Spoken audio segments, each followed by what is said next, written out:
Clerk Venegas, Present. Vice President Gonzalez, Present. Trustee Pizzotti, Here. and I too am here. I now open up the meeting, and we're going to make announcements of items to be discussed in closed session. Is E1, Government Code Section 54957, Public Employee Dismissal Related. E2, Government Code Section 54957B1, BPAR 1312.1, Potential Appeal of Complaint. E3, Government Code Section 54957.6, Conference with Labor Negotiators, WSCA, CSEA, and Management. E4, Government Code Section 54956.8, Conference with Real Property Negotiators. Do we have any public comments on closed session, Mario? There were no public comments received. Seeing there are none, we will adjourn into closed session. Trustee Pizzotti, I believe Mario will be sending you a link shortly. We are aiming to reconvene at 6:30 p.m. Thank you so much.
In progress.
Hey, Daniel.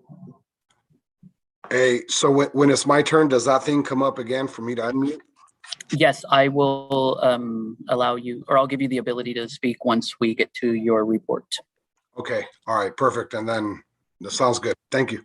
Thank you. Uh-huh.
We are reconvening in open session at 6:49 p.m.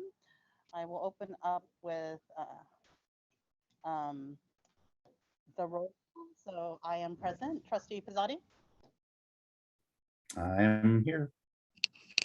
Clerk Venegas, Present. Trustee Barnes, Vice President Kirby Gonzalez. Present. We are all here, and we will start the Pledge of Allegiance. You're most dishonest. Can I have you lead us in the pledge? Thank you. Oh, here we go. Behind the TV. And begin. I pledge allegiance to the flag of the United States of America and to the republic for which it stands, one nation, under God, indivisible, with liberty and justice for all.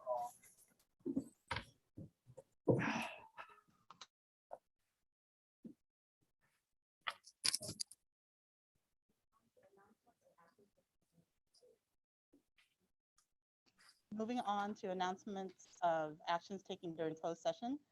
E1, Government Code Section 54957, Public Employee Discipline, Dismissal, Release, Information Received. E2, Government Code Section 54957B1, BPAR 1312.1, Potential Appeal of Litigation. The board determined not to hear the complaint appeal. E3, Government Code Section 54957.6, Conference with Labor Negotiators, WSTA, CSA, and Management, Information Received, Direction Provided. Government Code Section 54958, Conference with Real Property Negotiators, Information Received, and Direction Provided.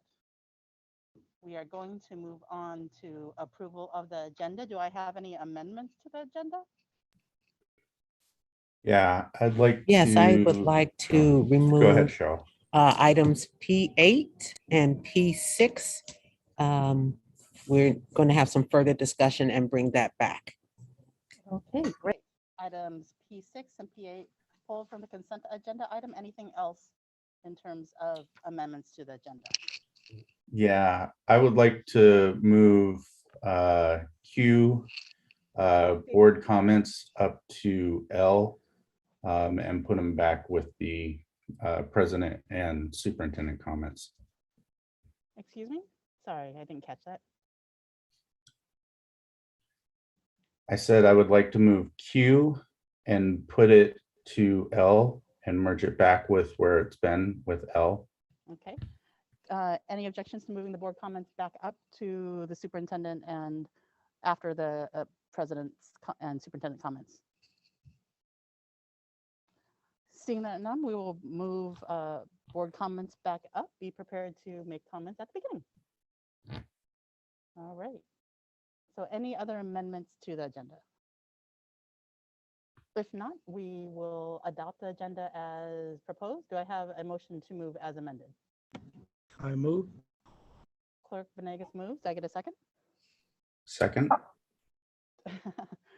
Next time, Vice President Kirby Gonzalez. Trustee Pizzotti seconds. We have an adopted agenda. Moving on to communications and celebrations. New teacher induction, state review report for Washington Unified School District. Rahale, welcome. Thank you. Good evening, everyone. I'm very excited to do this report for you. Usually I'm here for after school program and childcare and preschool, but this program is very near and dear to my heart. I've been involved with it for a long time, longest. So I'm excited to share this. If we could go to the next slide, please. So our induction program gets reviewed by the state every 7 years, and this was the year that it got reviewed. And I wanted to share with the board what the findings were. But just a little background for our WSD induction program. It supports first and second year new teachers at no cost. That's something that a lot of people don't know. Other districts charge for their induction program, and we are very lucky to offer this for free. Once they finish their 2-year program, I recommend them to the CTC and they clear their teaching credential. But we also support other teachers in our area. We support any new teacher that needs induction in the charter schools around us, in the private schools, even neighboring districts have come to us, including Travis Unified. We support the teachers of Travis Unified through our induction program. Next slide, please.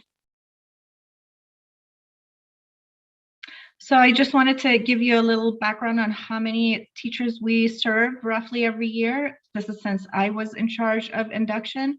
It has grown. This includes our first year, second year, and any private or charter school or neighboring districts.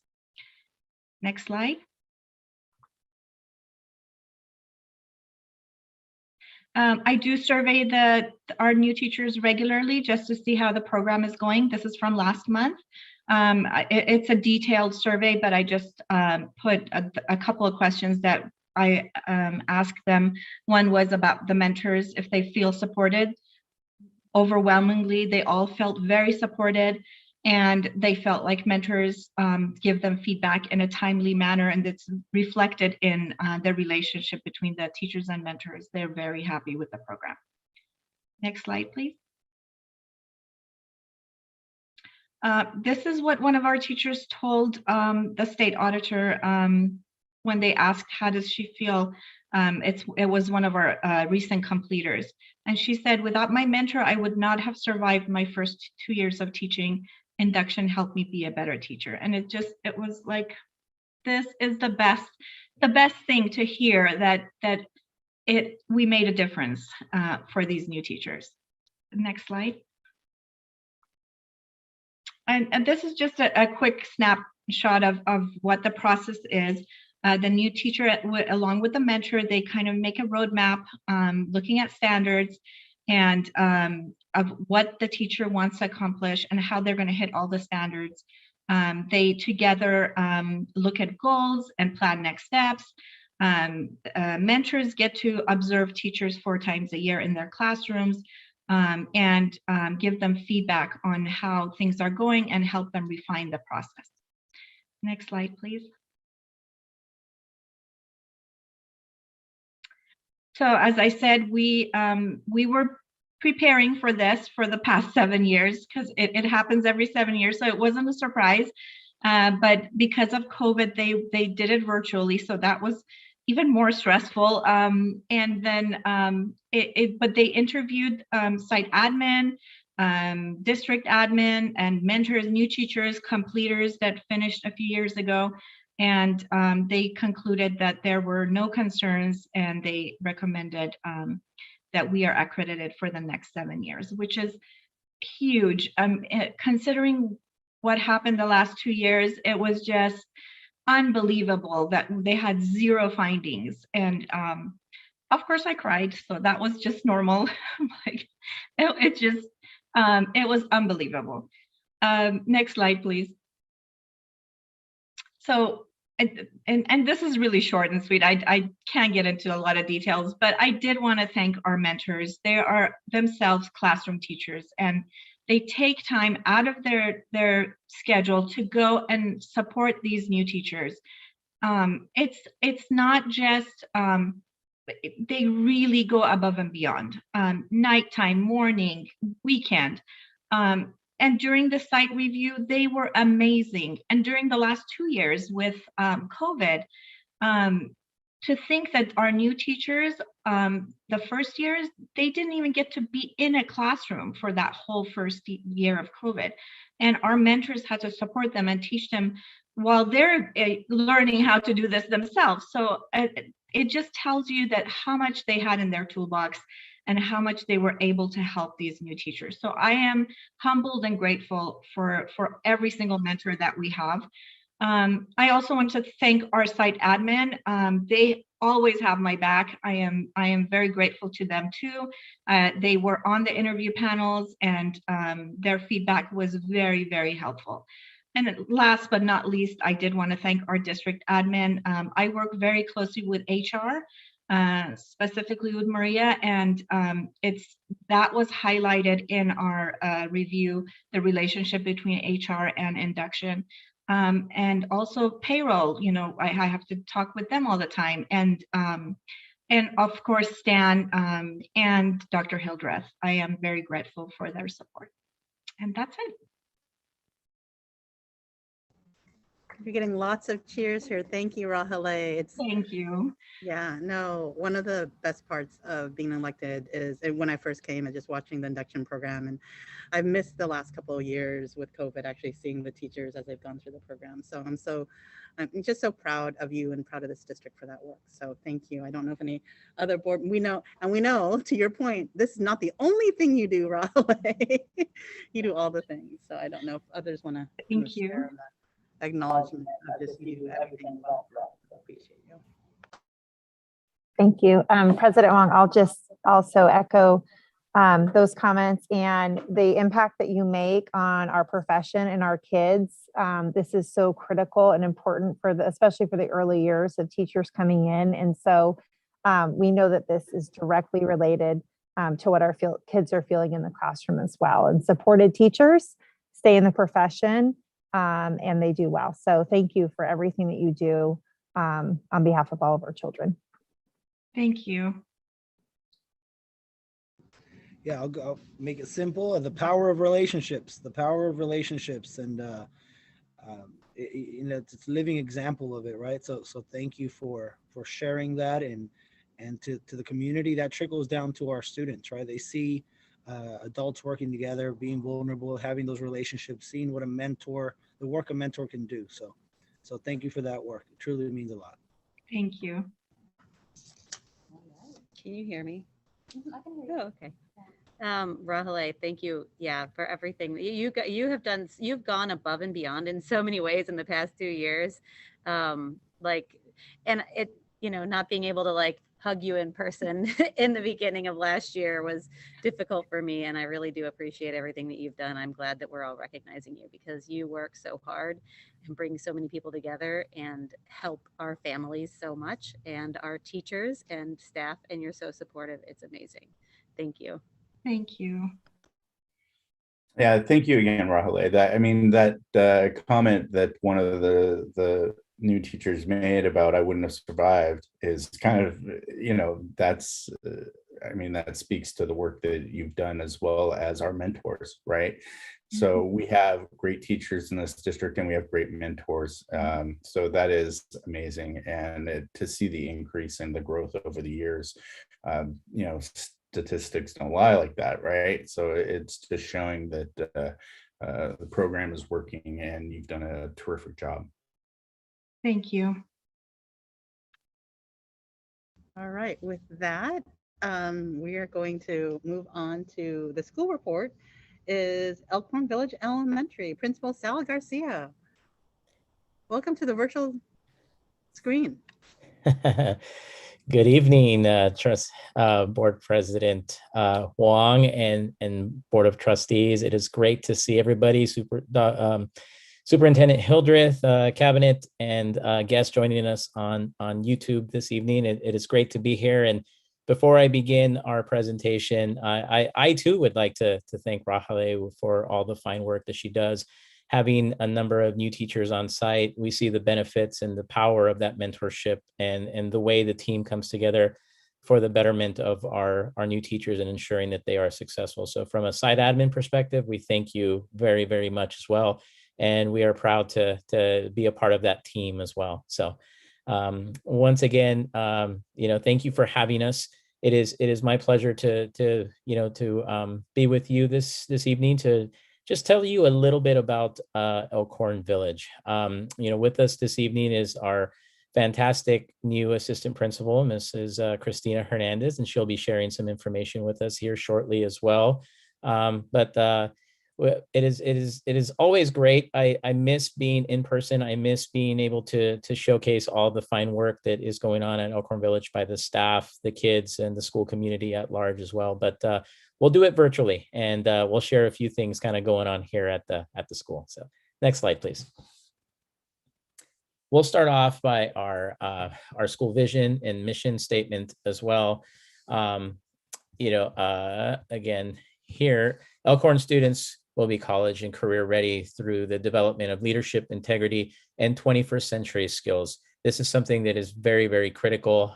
Just that ability to let students know that there are endless possibilities for their futures. College is just being one of them, and being career ready as well. Our mission statement, again, in partnership with all of our families and our community, maintaining those high standards for everybody involved, not only staff, students, but also all of our families, by implementing engaging instruction, supporting all students, providing inquiry-based learning and STEAM activities for all. And you'll see some examples of it here. Next slide, please.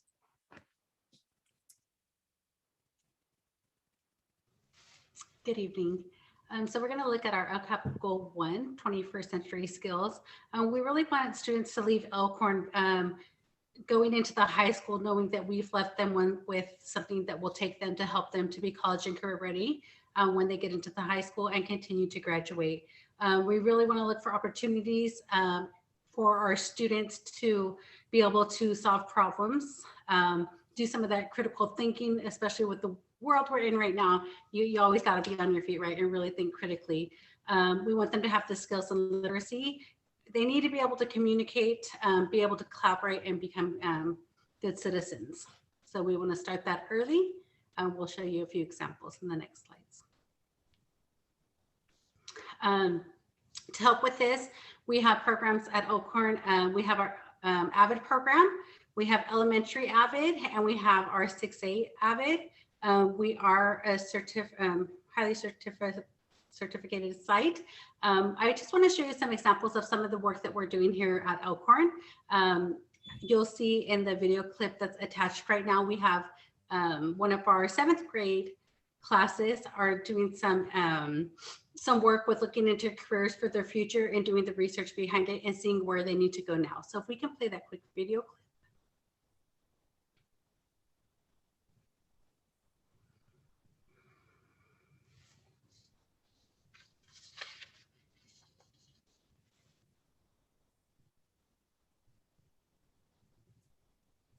Bear with me one moment. I'm making sure that the settings are allowing sound to play during the video. I didn't realize there was a video. I apologize. No problem. Thank you, Mario.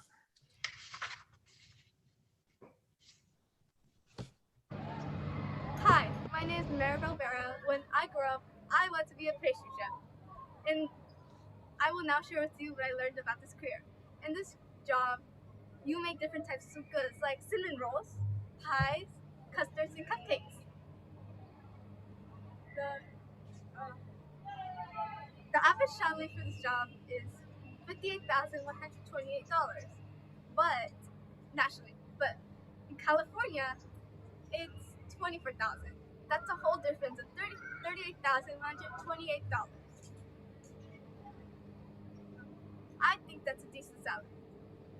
Now, there are quite a few job skills you need in order to be successful in this job.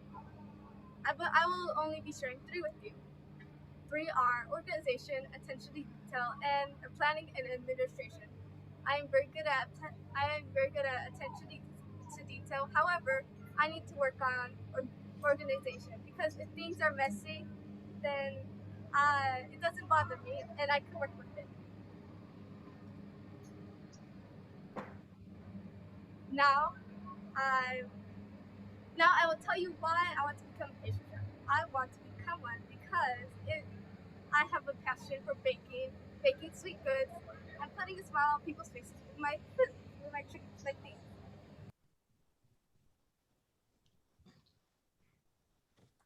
So in this short video clip that we have here, what was going on is our 7th grade AVID teacher, Ms. Chandler, had her students all research the career that they wanted to go into in the future. And around everybody else that was the rest of her class, they each had a table, and it was the AVID showcase. So they were really showing off the work that they did. They had staff out there. They had the elementary AVID classes. They had the 8th grade AVID classes. And you would rotate to the stations to really see each of the presentations that were given. The amount of work that went into this, it was amazing. You had to be there to see it. The academic vocabulary, the communication skills, there's just so much in that project, and the confidence that the students had. Of course, when it comes to recording, they get a little bit more nervous. Just, as we present, we also get nervous. So some great things are happening there to help our students along. Other than AVID, we have our MESA program. Today I was out, we got to witness the egg drop. So some things that our students are doing in there is really trying to use their critical thinking skills to enhance their learning at Elkhorn. So we can go to the next slide.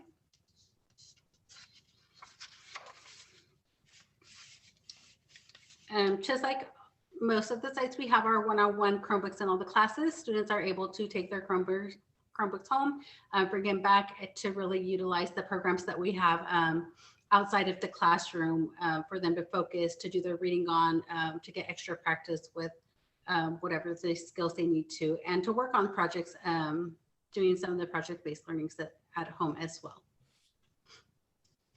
We can move on to the next slide. Okay, just sharing some information in regards to LCAP goal number 2, educational opportunities. Going to kind of learn a little bit about some opportunities that that kids have on campus. Okay, next slide, Mario. So for us, one of the things that we are extremely proud of is obviously our dual immersion program. We are very excited, with this year, with the program growing all the way to 5th grade.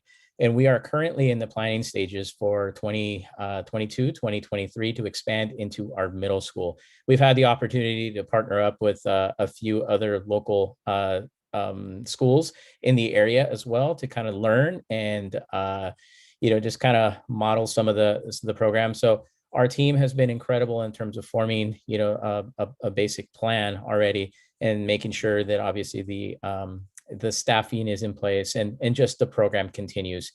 For those asking, because we're right smack in obviously signing up kindergartners, we are a 90-10 model, which means at the start, at the onset of the program, 90% of the day is in Spanish and 10% is in English.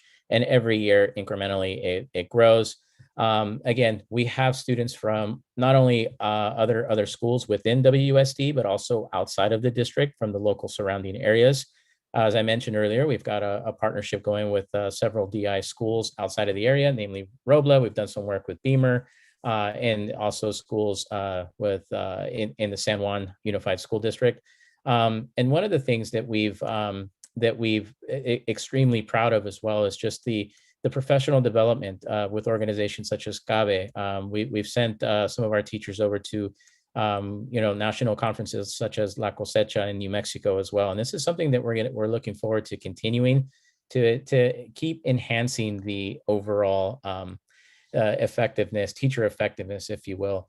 And again, as the program grows, this is something that we will continue to do. Next slide, please. Some other opportunities as well, obviously offering electives for our middle school program, ELD, as you can see there, the VAPA, we've got homework help for students and other intervention opportunities for students at grades K through 8. And obviously coming off of the pandemic, or obviously still in the pandemic, but making sure that our students are where they need to be. We realize that there is a lot of work to be done. So our teachers are doing a phenomenal job of making sure that those opportunities are there as well. We are looking once again at offering field trips for our students. And one of the things that it's a huge hit that we've done here this year is theater for students. Now we've had to scale back the scope of our event this year, but we are providing theater opportunities, and it has created a passion, a love for theater and performing from some of our students. And we are eager to see where that takes us in the future as well. Next slide.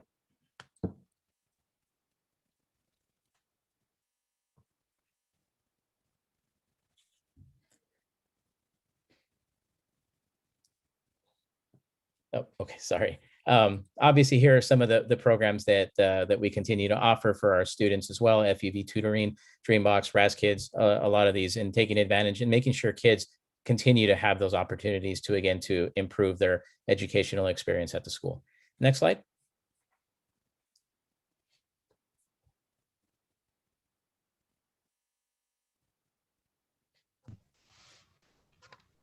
Okay, and then for the LCAP Goal 3, LCAP Goal 3, the high quality teaching and learning, we want to make sure, again, that our students are college and career ready.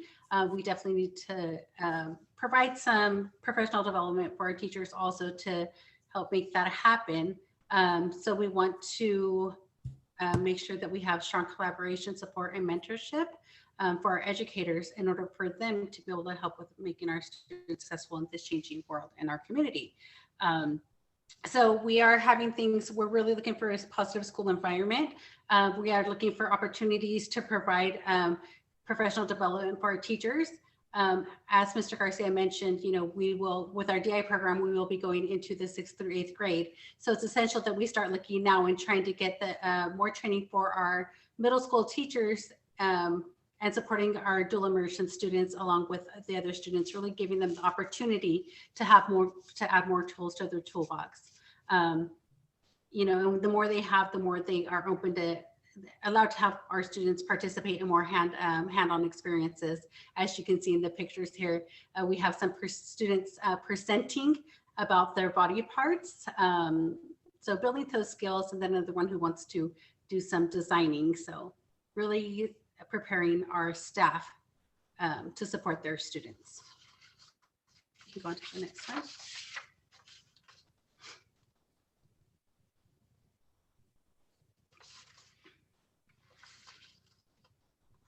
Some opportunities that our teachers have for professional development is the Avid Summer Institute. We are currently working on getting teachers to sign up for the Summer Institute.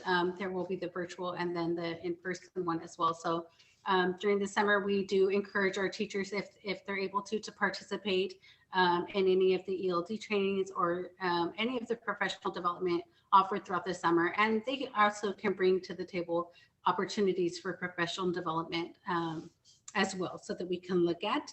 We're really working with our DI team this year. We're starting to focus on our guiding principles. We really work as a team to ensure the success for the program. So that's something that we've been really working on this year as well. And if we can go on to the next slide. All right, so LCAP goal number 4, focusing on school climate. You know, we realized we want Elkhorn to be an inviting place for everybody, and that was the message that was for everybody at the start of the school year. We wanted to make sure that, you know, this was the place that they were greeted by a warm smile every single morning by every member of the Elkhorn staff. So next slide, please. So some of the things that we've done, obviously, we have recently just come off of the kindness challenge, as you can see there as well, which we saw a lot of examples of this, you know, school-wide. And a lot of the driving force behind this is our PBIS team. We, you know, again, a huge emphasis on, you know, expected and positive behaviors on campus. You know, we've recently, again, have met with Sammy Circuit as well to get that weekly message going for all of our students. We continue to do a mentor program, you know, obviously staff student, you know, and, you know, really trying to just provide a lot of opportunities for our students to feel supported. One of the main driving forces of this as well is our social worker who is on site, who does a phenomenal job. We have had to kind of relocate her because kids are always making their way and just checking in and just wanted to just kind of hang out with her. So she is quite the presence on campus as well. You know, we continue to partner with YOLO Farm to Fork for our school garden. Middle school athletics, you know, again, is something that, again, gives kids an opportunity to play in a competitive environment and also learn the sport as well through the work of our phenomenal coaches / teachers, if you will. And something that's really worked out well for us this year is our peer mediation program. Again, our outreach, our wonderful outreach team has done a great job of recruiting and training some of our students to take part in this program. And it's been quite successful in terms of the ability for kids to come together and really do what's best and demonstrate those positive behaviors on campus. Next slide, please.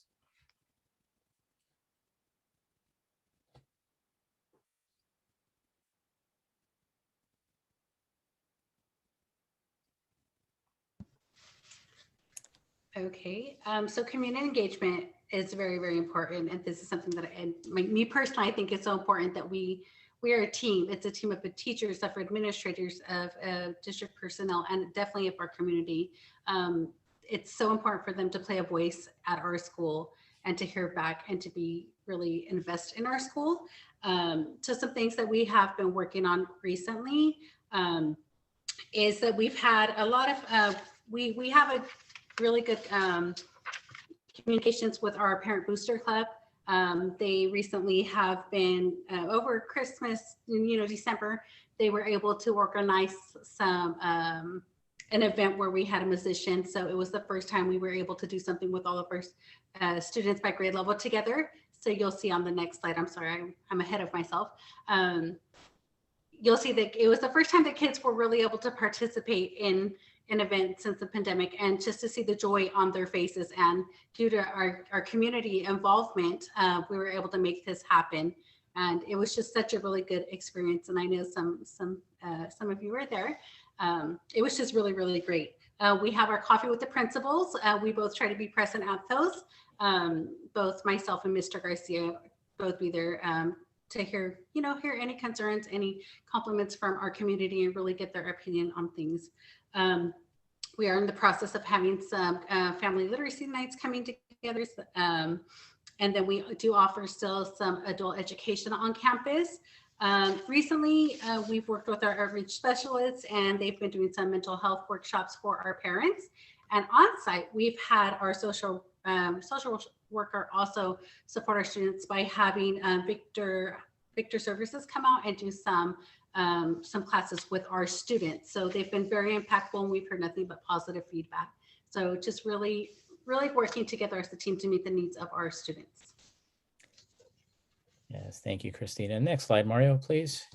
And again, to sum it up, one of our goals is to really, truly be, the center of the community where our families go to us, and we are their one-stop shop, if you will. And one of the things that we've been able to do, again, through obviously the dual immersion program, is really bring together, the north and the south area of West Sacramento, as we have a lot of families from both sides of the district. And, we appreciate everything that our families bring to the table. And, thank you, and thanks to them, and thanks to the great staff at Elkhorn Village, we've been able to do that. So again, we thank you for your ongoing support. And if you ever, we always enjoy seeing our board members, our district staff as well. So we look forward to seeing you guys there. And once again, thank you very much for the opportunity to share a little bit about our school here with you this evening. And if you have any questions, please let us know. Thanks so much, Sal. I'll open up to board comments. Perhaps you see one trustee every day.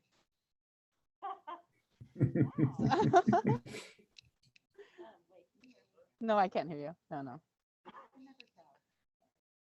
But Well, no, yeah, thank I you for mean, lovely- you do see me almost every day, unless I'm not dropping off or picking up. But yeah, we all know how I feel about Elkhorn. It's amazing. I love it. I love the DI program. You guys are awesome.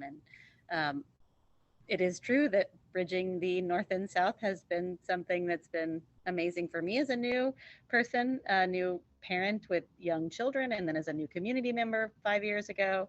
So I've made lots of great friends through this program. I love the boosters and all of the people that I get to see every morning or afternoon. Any other comments? Clerk? Yeah, Megan? Sal, I just wanted to say thank you for your hard work. Also, I definitely miss the days when you'd come bring us swag at the chambers. I will have to say this, I have more Elkhorn gear than any other school in the district, so definitely miss the personalized touch that we would always come drop off a shirt for us. so we could support Elkhorn in that way. But thank you so much for all your work. It was good to be there over Christmas as well. I do appreciate all that you're doing for the kids there. Thank you. Clerk Venegas and then Vice President Kirby Gonzalez. How's it going, Principal Sal? Nice to see you. Yeah, man, I'm gonna go to culture. We were talking about the power of relationships earlier, and just culture. I know that you continue to feed it. The staff there, Christina Hernandez, you did incredible. You did incredible on your presentation, and really, you know, stepping up, right when it's needed, and it's truly appreciated. I have the privilege and the honor to speak to many parents in the community. And it just continues. There's a fan base. There's an energy behind Elkhorn, and I truly appreciate you for continuing to lead that charge and serve our community. So just wanted to say thank you. And I should be. I'm going to stop by informally. I'm not going to send a whole email. I'm just going to stop by, say hi, just like a regular guy. I used to stop by before I was on the board. So just know I look forward to just stepping on campus and not making it a big deal, but just saying hello. Anytime. Okay. Thank you both for your presentation. It was phenomenal. And as I heard you talk about all of the collaboration that you're doing within other schools and districts, I just really appreciated that. And I think about the program you talked about, the Theater for Students. And so I hope that you'll collaborate that maybe with our other schools in Washington Unified too, because that sounded really exciting, and looking forward to hearing more and maybe seeing it. I think last time we saw you in person, there was music and dancing and beautiful dresses. And so, yep. So, but thank you. And you included student voice still in your presentation. So thank you for that and all you do for kids each and every day. I will Thank just you. pile on, and we clearly love Elkhorn for a number of reasons. I actually blinked, and now you guys are going to middle school. Who knew? So that's really super exciting. I know that the program's evolving, and looking forward to what may come, you know, what that may look like ahead. So thank you for your endless hours and dedication to this program, because I know it was a new program to us, and you picked it up with many others before you, and just grateful for your service and dedication to the DI program. So with that said, we're going to move on. I want to say goodbye. Have a great evening. You're welcome to stay on watching on YouTube. So we're going to move on to item K, Student and Association Reports. Austin Bush from Washington Middle College High School, Student Board Member. Austin, are you on? Hey, Austin, how are you? Yes, I am on. Thank you.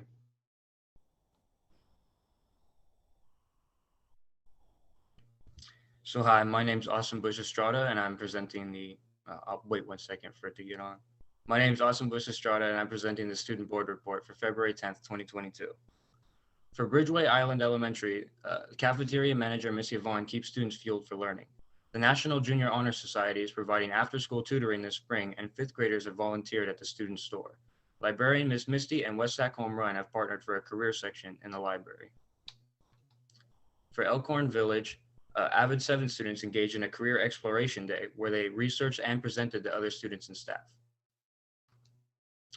At Riverbank Elementary School, 2nd graders learned about astronauts, and Mr. Jordan Wong presented the Where Everyone Belongs conference at MS Orientations and Mentorings. Next slide, please.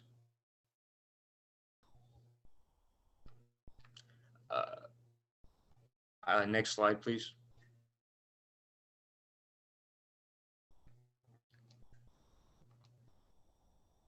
Thank you.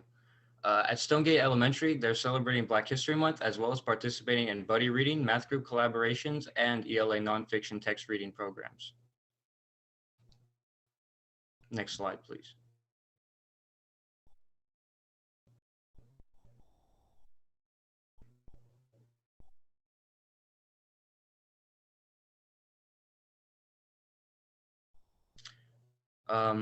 Perhaps at Westmore Oaks Elementary, they're also celebrating Black History Month, and they're appreciating the return of their dragon mascot to the school. On February 4th, students will wear jerseys for Sports Teams Day. Next slide.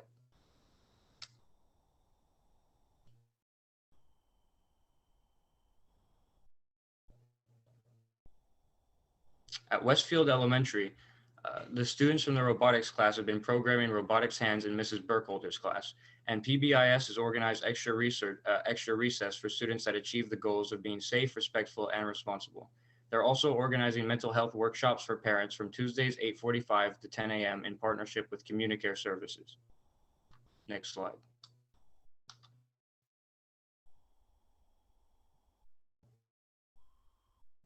At Washington Unified Virtual Academy, they've added a new staff member, Dr. Jenny London, and students have been working on critical thinking, problem solving, and being team players. The furniture for the new university has also arrived. Next slide, please.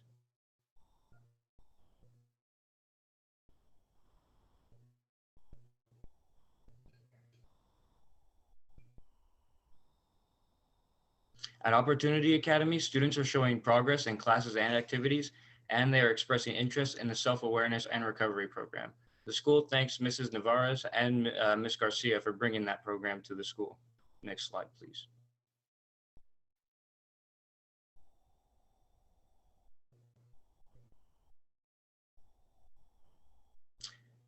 At Washington Adult School, another graduate of high school diploma classes, and they had their monthly awards, and the students there have been described as thriving, and they're making tremendous progress. Next slide, please.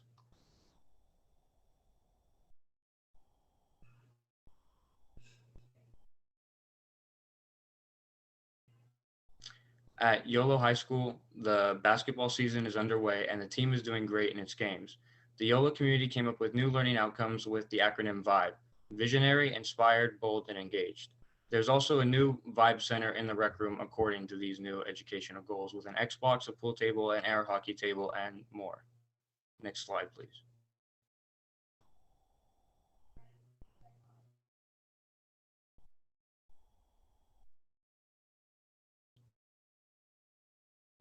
At Washington Middle College, the Sweetheart Dance is tomorrow night, and all students are taking the PASS survey this week. They're hiring a second math teacher, and thanks to WUSD Tech for the new smart boards for the math department. Pictured also is Principal O'Neill guest teaching sonnets this week to the 9th graders studying Romeo and Juliet. Next slide, please. River City High School is celebrating excellence, and they have defeated Ponderosa High in a mock trial, with their prosecution team winning 2 ballots to 0. Their athletes of the month were Kamaya Cook and Elijah Arnold, and for the previous month, January, their athlete of the month was Analia Robinson. River City also scored in the top 15 out of 50 teams in the academic decathlon. Next slide, please.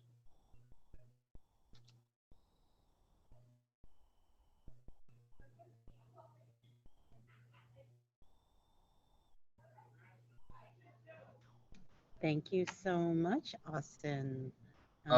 Thank you for my presentation. I think there's a little bit of a delay with how the slides appear, I think due to my internet, so I apologize for that.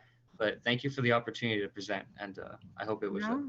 No apologies necessary. As always, we invite the student board members to stay on and be part of the discussion if you'd so like. They're actually, at the end, a lot of what Vice President Kirby Gonzalez and I believe to be really good policies that you might want to weigh in on. So in any case, we're going to, Austin, I don't know if you were about to say something. In any case, I just said for sure, as in I would stay. Yes, there are lots of good board policies that we would love to hear your thoughts on. So we're going to move on to WSTA report. I believe I saw Doug Knepp in the queue. Doug? Yes. Yeah. Thank you, President Wong.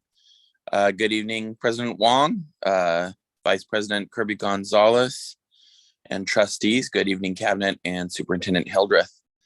Thank you for your time tonight.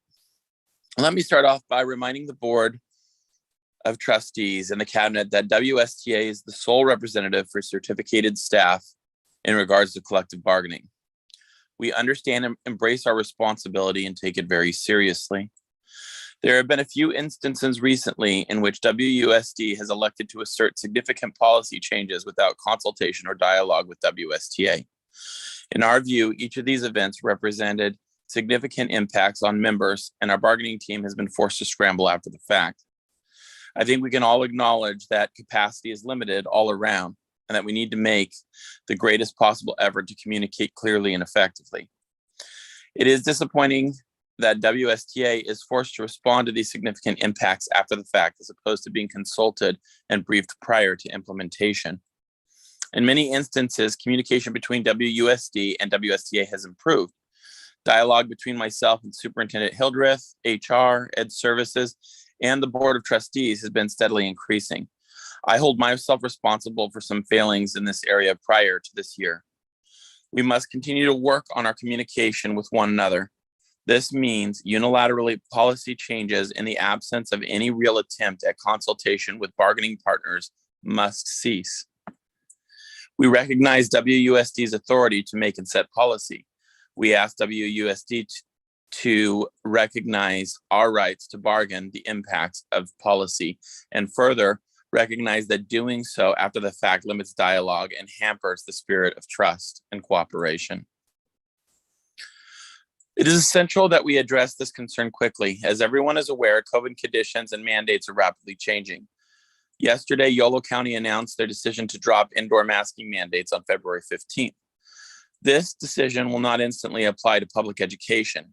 However, we need to begin communicating regarding plans going forward, as there is currently language in our MOU regarding masking. Should policy be changed in public education, WUSD and WSTA have already committed to coming together to address any shift in guidance. WSTA wants to be sure WUSD does not plan to change masking policy without first reaching out to our representatives. I hope we can all realize by now that contracting with COVID-19 clinic has been an enormous waste of resources and was not particularly useful in the midst of the largest COVID surge to date.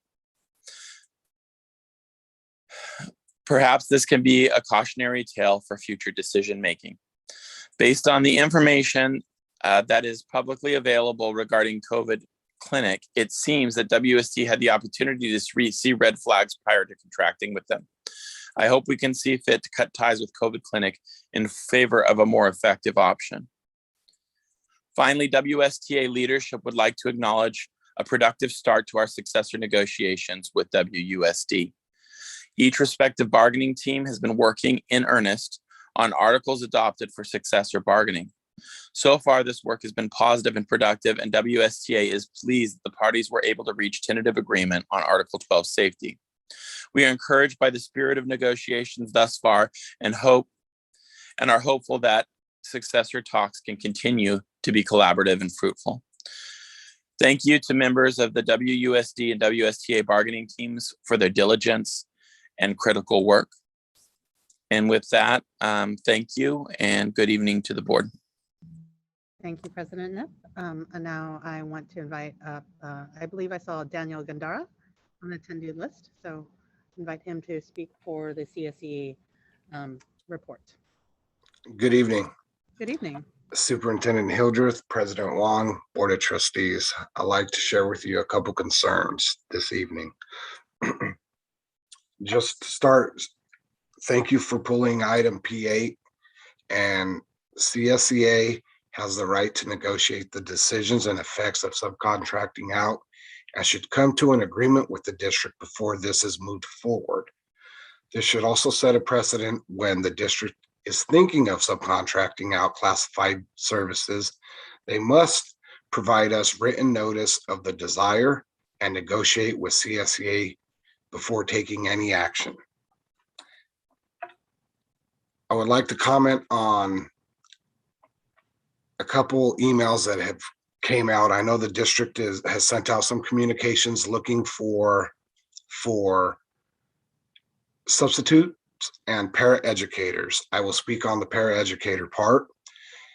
This communication says WSD offers top-notch incentives such as part-time and full-time positions, excellent benefits, and outstanding salaries.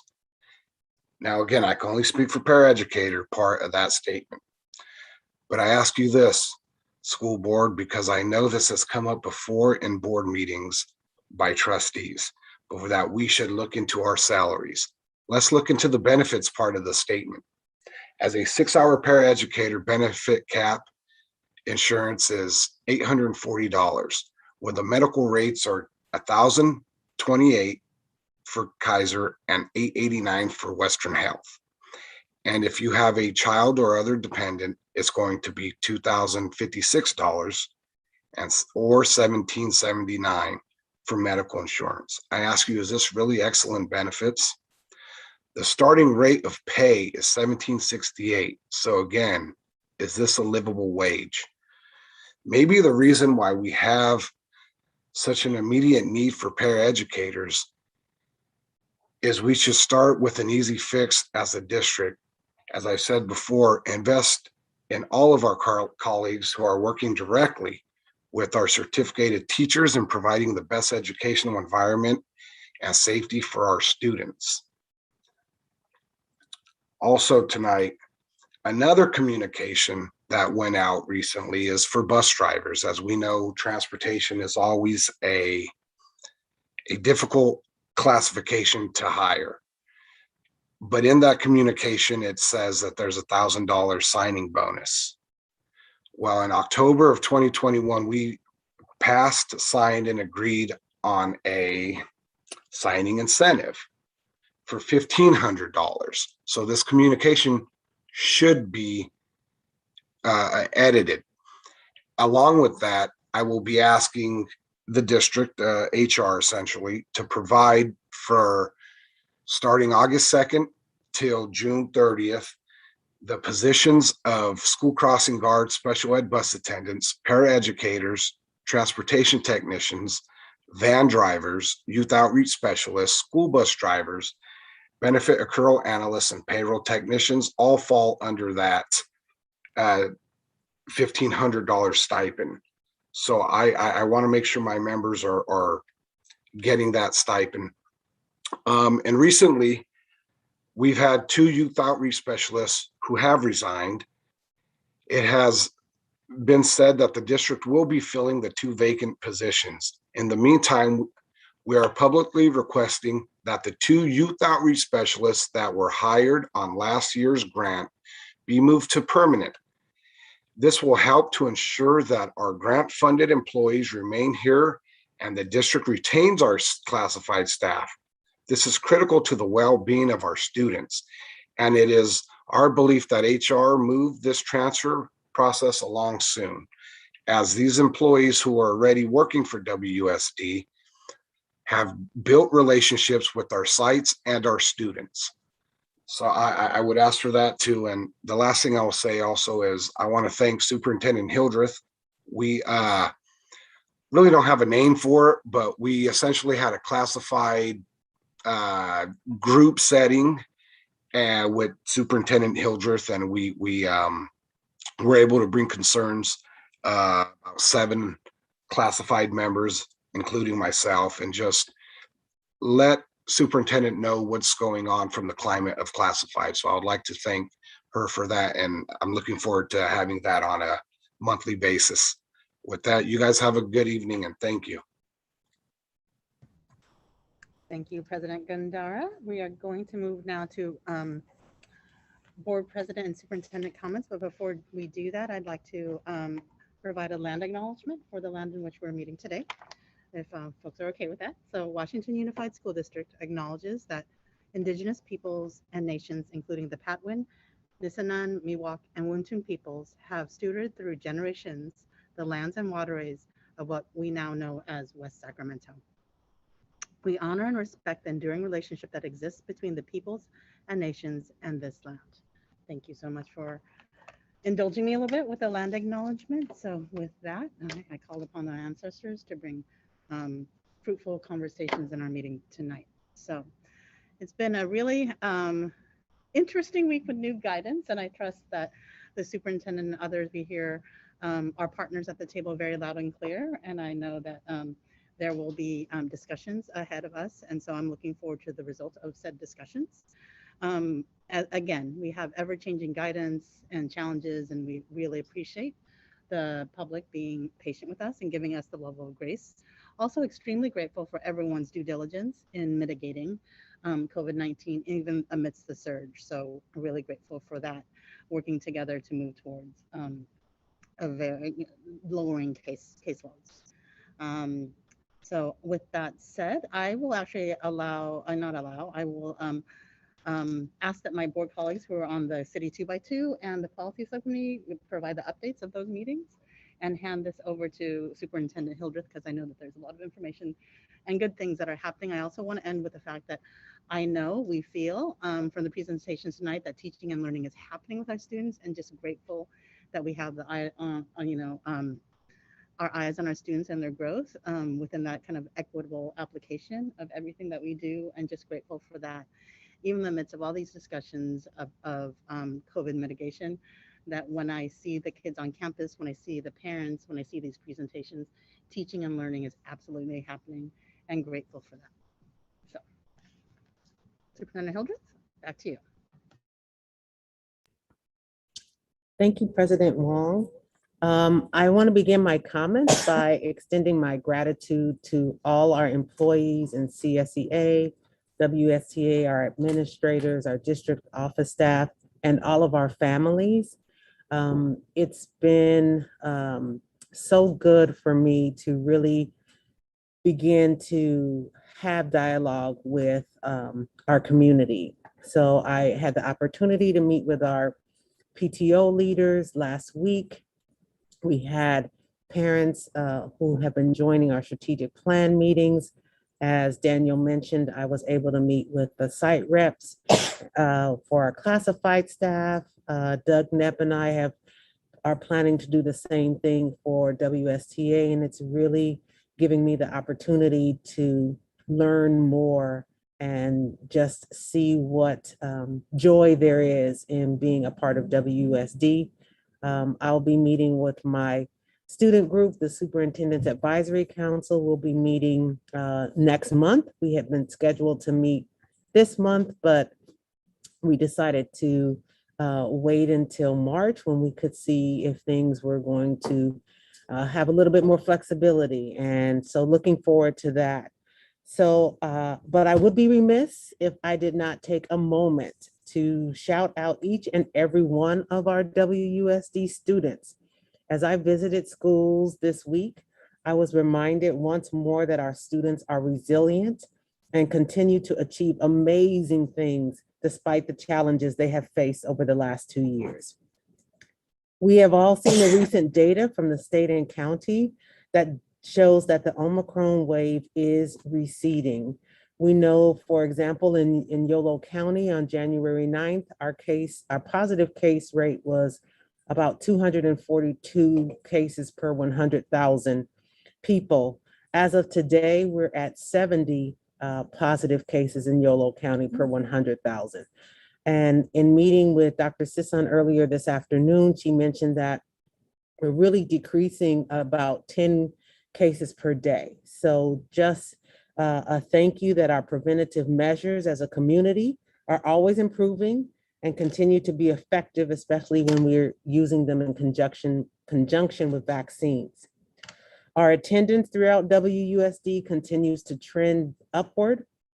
When we returned from the holiday break on January 5th, our student attendance rate had unfortunately dipped in the next weeks to approximately 85%, and even worsened by the following week. However, as the realities of COVID-19 continue to shift, the attendance rate district-wise has incrementally increased each week since then to approximately 93% as of February 7th.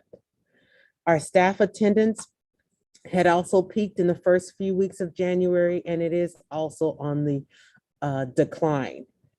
As we move forward toward the end of the school year, our district will continue to adapt and sharpen its focus on supporting our students by providing the most nurturing environments for teaching and learning to occur. I also want to share some COVID-related updates. By now, many of you have heard the news that the governor will end California's indoor masking requirement for vaccinated people on February 15th. After February 15th, unvaccinated people still will be required to be masked indoors, and everyone, regardless of vaccination status, will have to wear masks in high-risk areas like public transit and nursing homes. At this time, nothing has changed for indoor masking at K-12 schools. The state continues to require all students and staff on K-12 campuses are to wear masks indoors, and the state has indicated that that will not change before February 15th. Our team continues to work closely with Yolo County to monitor ongoing developments from CDPH regarding these updates. We do know that there has been conversations about the recommendation for outdoor masking.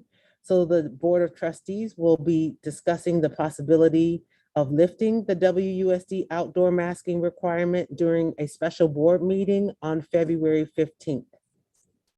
Additionally, we're aware that all the changes to guidelines mean very different things with regard to the masking requirements for K-12 settings versus what is required by Cal OSHA for employees in workplace settings. Our team will continue to assess and monitor all these changes and make sure our employee partners in WSTA and CSEA are informed each step along the way. So please be on the lookout for follow-up announcements from WUSD to all staff and families with additional information in light of these recent guidance changes. Related to testing, WUSD continues to reinforce existing community testing efforts while also engaging in productive dialogue with Healthy YOLO Together about the possibility to offer additional community testing opportunities in the near future. Our team has also purchased COVID-19 rapid test kits in anticipation of future holiday breaks and extended weekend periods when case rates tend to increase. The purchase of these rapid test kits is a precautionary measure on behalf of the district. These rapid test kits will be prioritized for students and staff to receive and self-administer before returning to school and work following holiday breaks or extended weekend periods. You can expect to receive your test kit on the last day of school or work, February 16th, or before the President's Day weekend. The upcoming holiday breaks and extended weekends that this applies to will be the President's Day weekend, where schools are closed for students February 17th through the 21st, and we will be giving them out again before spring recess when schools are closed April 11th through the 18th. And in closing, I do also want to extend my gratitude to all the various individuals, community partners, and stakeholders who have participated and dedicated their time to be part of the strategic planning process. The journey we have begun in this district with this plan is truly revolutionary.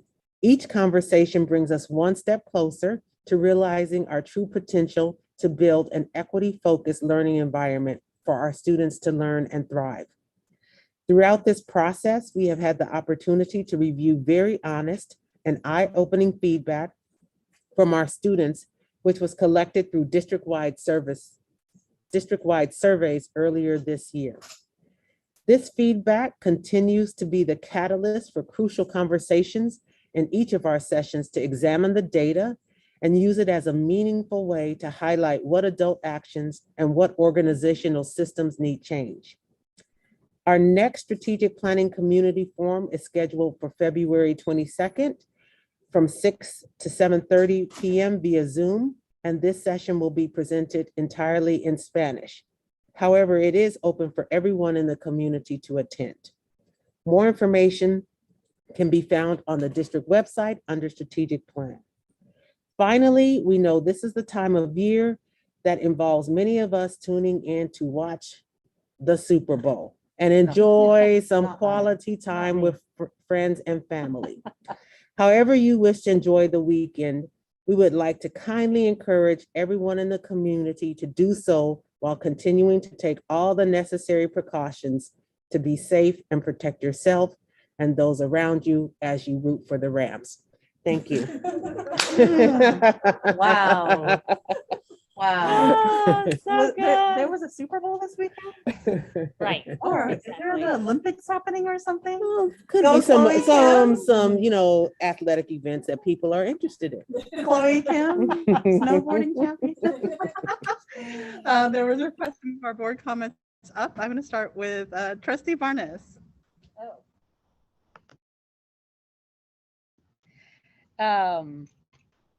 Can you hear me? I'm sorry. This is weird to me. I can like hear myself. I can hear you here. You can take it off and talk to us. I couldn't hear you. That's so weird.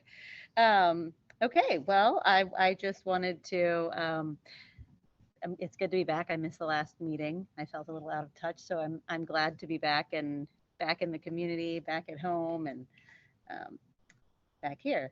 Let's see. So really, this has been a really great week for me because I was able to participate in the positive parenting or positive discipline parenting workshop, which I was surprised was just, I maybe shouldn't admit that I was surprised that it was so good, but it was so good.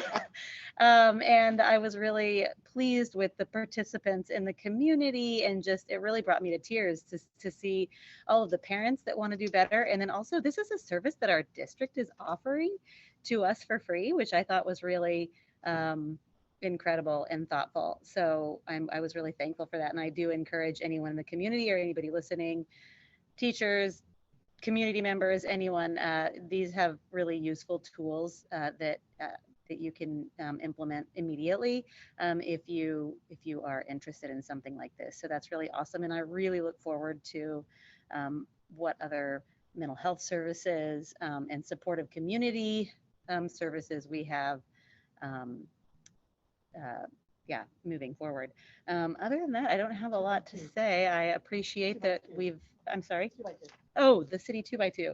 I don't really know how to give the update. It was actually a short meeting because it conflicted with the strategic planning meeting. I really can't hear you guys afterward, but in the small amount of time that we did have, we talked a bit about the COVID testing update, meaning that we were trying to collaborate with the city and being very strategic and thoughtful about how to best provide resources for our community when it comes to testing. And I think thankfully we do have quite a few options, whether it's through your doctor or here in the school district or through the city, which is nice. But yes, we are definitely aware of the shortcomings, but then also the positives of those who are now getting their results on time and feeling safer with the testing. So that was really nice update. And by the way, it was my first 2x2. It was kind of fun. And then we talked about the home run program, which I actually wish I had more information on, and look forward to speaking with some of the city members to gain more knowledge of sort of what we have to offer surrounding that. And I'm not sure there's really any other updates. I think that was really it. So it was a great meeting. I'm glad to be back, like I said, and yeah, thank you. Thank you, Trustee Barnes. I'll move on to Trustee Pizzotti. Yeah, thank you. I just wanted to quickly comment on President Gandara's point about the paras. I've made this commentary before, but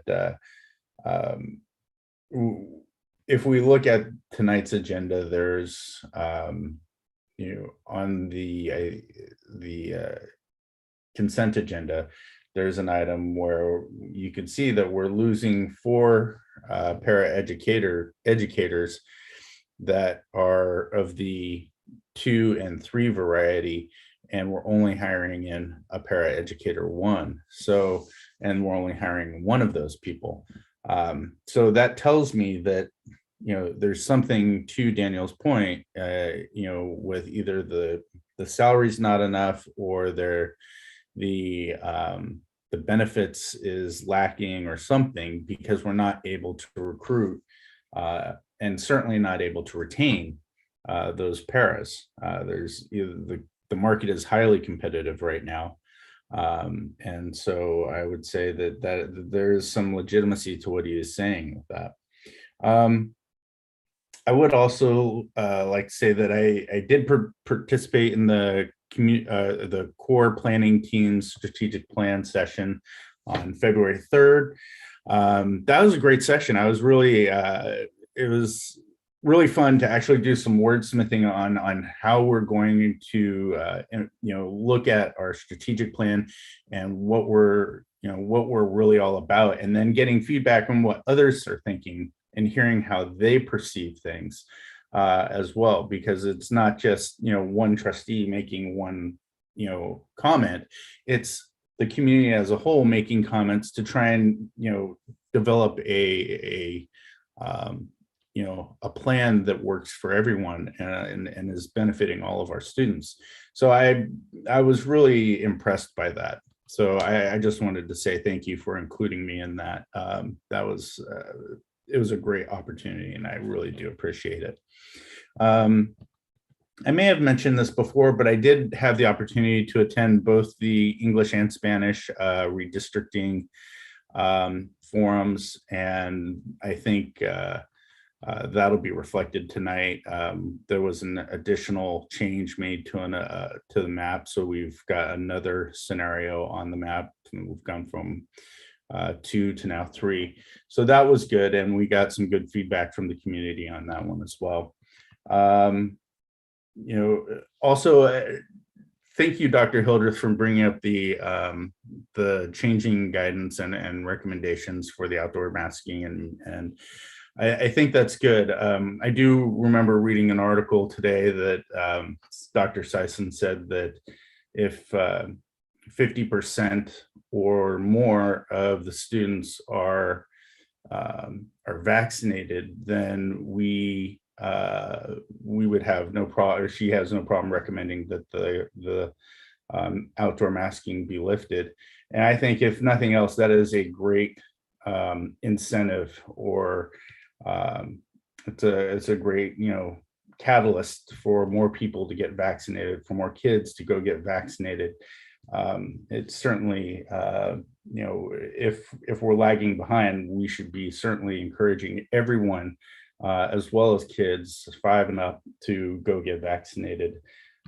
So with that, I had one more comment, but I will leave that one alone for right now. So thank you.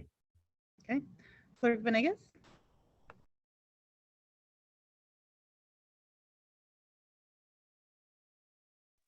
You're on mute. There you go. Am I on? Live, it's happening. Okay. Yes, I want to start by thanking Dr. Hildreth. I want to thank you for we meet weekly. I know sometimes it's off schedule and it's whenever we're available, but it's important to know, to let the community know that any of the messages, any of the comments, emails, we talk about them weekly, even if it's not on the meeting. It's just making sure that communication is happening. So I wanted to start off by thanking you for that, for being available. Second is I was able to go to a conference. So thank the district. I went to CALSA, focused on results.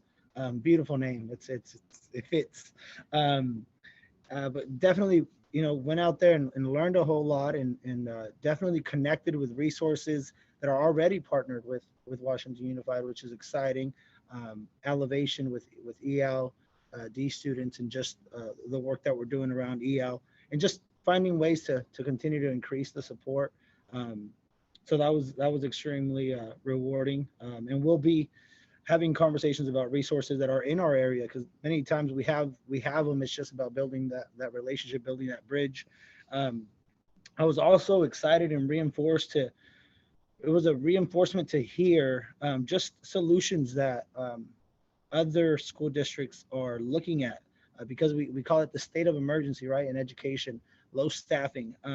So I will echo again, just looking at our adult ed programs and how to build a bridge to get support now. I believe we have hardworking individuals. We have people with passion. We have people willing to learn. And I think that whether it's our adult ed or our YOLO high students, or our independent, education students that can get some training on the job training, some hours helping out.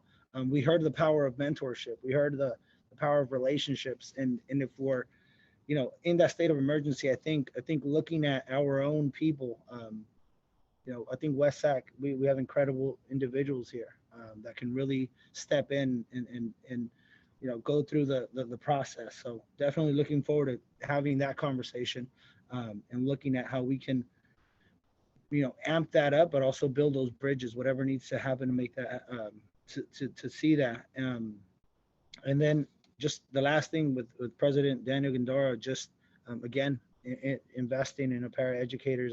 I hear you loud and clear. I read the messages and I'm with that. I'm 100% behind that to really let our employees know that we're 100% behind them and appreciate them. So that's really it for me. Thank you. Vice President Kirby Gonzalez. Sure, thank you. We've been doing this meeting in person, I think, for about a year with a few instances where we couldn't. And it is still clunky on this Zoom platform. So I am very much looking forward to one camera and changing so we're not in a room looking at these screens. But in any case, so we did have our policy committee and we went over uniform complaint procedures, meeting note, hate motivated behavior, search and seizure, environmental education, and bullying. And 3 of those you will hear tonight. And suicide prevention. And thank you. I added that in a different color. And suicide prevention also. So some of the recommendations were things like for suicide prevention to add, the board does, we have a resolution, it's now in our handbook for firearm safety. And so to add that, we talked about having our students look over these. The hate motivated behavior was, I thought, especially powerful with a definition there and making sure that our students also weigh in. Environmental education was very exciting. Our staff also really came up with this and how we can do a better job in terms of education and in terms of our own carbon footprint as well. And thinking about how we operate even as a district, I think is part of that, like our little plastic water bottles that maybe we could rethink sometimes and have some, other things to help reduce our carbon footprint. But that one's really excited. I'm looking forward to seeing that. Okay. And then little plastic water bottle sitting on a desk is what we're laughing at. Okay. And then we also, I did attend the strategic plan meeting, also a different one than Vice President Pizzotti spoke to, one this week that President Wong was also on. And I really appreciated Stacey Tran hopping on because we did have some language barriers and she is just such a gift and she was able to get on right away and meet with the parents and support them. And I'm glad to hear that there will be a Spanish speaking meeting as well, because it was clearly needed more time because our Spanish speaking families only had time to kind of hear the data, not to give their input. And we want to make sure that we have depth in conversations with all of our families. So I appreciated that very much. I also think as we move forward and get that input, one parent suggested to me possibly there could be some school site work maybe done too with some of this to get in feedback, because that depth, when you get to the end and you have like 10 minutes or so, I mean, it was just hard to hear as much from people. So maybe there's some ways to utilize our existing principal coffees or things like that. And then last week, I was really lucky to, I was at Westmore Oaks and got to see the, I believe we just call it ICLE or ISIL lessons. And that is one of our partners that we've had for quite a long time on rigorous curriculum and design. But with our shortages of not being able to want to pull teachers out of the room right now and try to find a sub, they were coming in and did demo lessons. And it was really, really great to get to see. So I was in I believe it was a history classroom, middle school, and the demo lesson, they pulled some of our students who qualify as English learners and are able to just do some really good strategies that the teacher could come in and do. And it was then afterwards hearing the coach with the teacher and the conversations they had. And she said to the students, what did you think about a small group? Would you want something like this for me to do it? And they said, yeah, we love it. We really want you to do a small group with us during the day. So it was just a really beautiful moment. And I appreciate our teachers who are constantly, they're doing such a great job. And then they're constantly open and learning and working to refine their practice.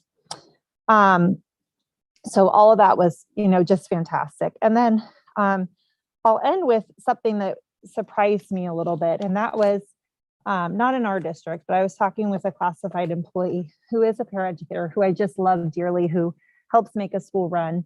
And she said that she's on Cover California because she can't afford to be on some of the health insurance programs. And so it just tells you that really across the board, I think in our state, in our country, that these are places that we just have to do better.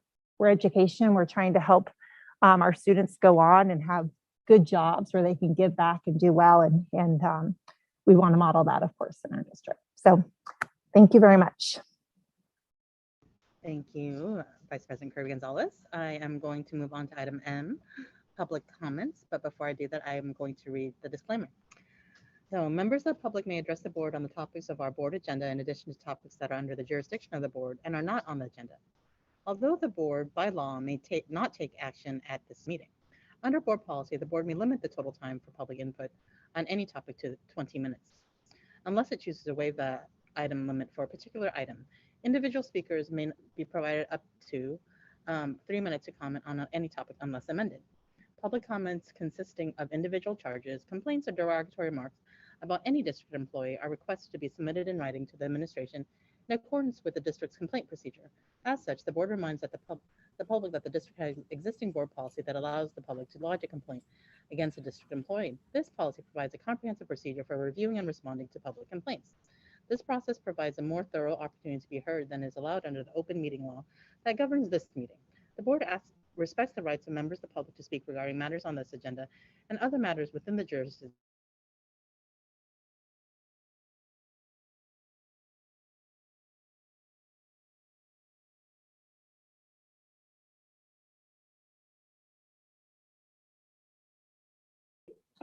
The board respects the rights of members of the public to speak regarding matters on the agenda and other matters within the jurisdiction of the board. However, it is important for members of the public to recognize that comments regarding students other than the speaker's own children made during the public board meeting may be legally actionable as a violation of student privacy. Both state and federal law prohibit the board and others from discussing confidential student information in open session. To this end, be advised that if you reference a student's name other than your own student, you will be out of order and your comments may not be protected by the privileges that protect public speech. You could be found liable for such comments in legal proceedings. Furthermore, it is important for the public to understand that negative or derogatory comments made against district employees or others, even those made in a public board meeting, may be actionable civil defamation. Thank you so much for this is how we should actually have it done. Right? Yes. So with that said, can I ask you to facilitate the public comment? I can work with my own facilitating the public comment while I do. Absolutely. Mario, who is our first public comment?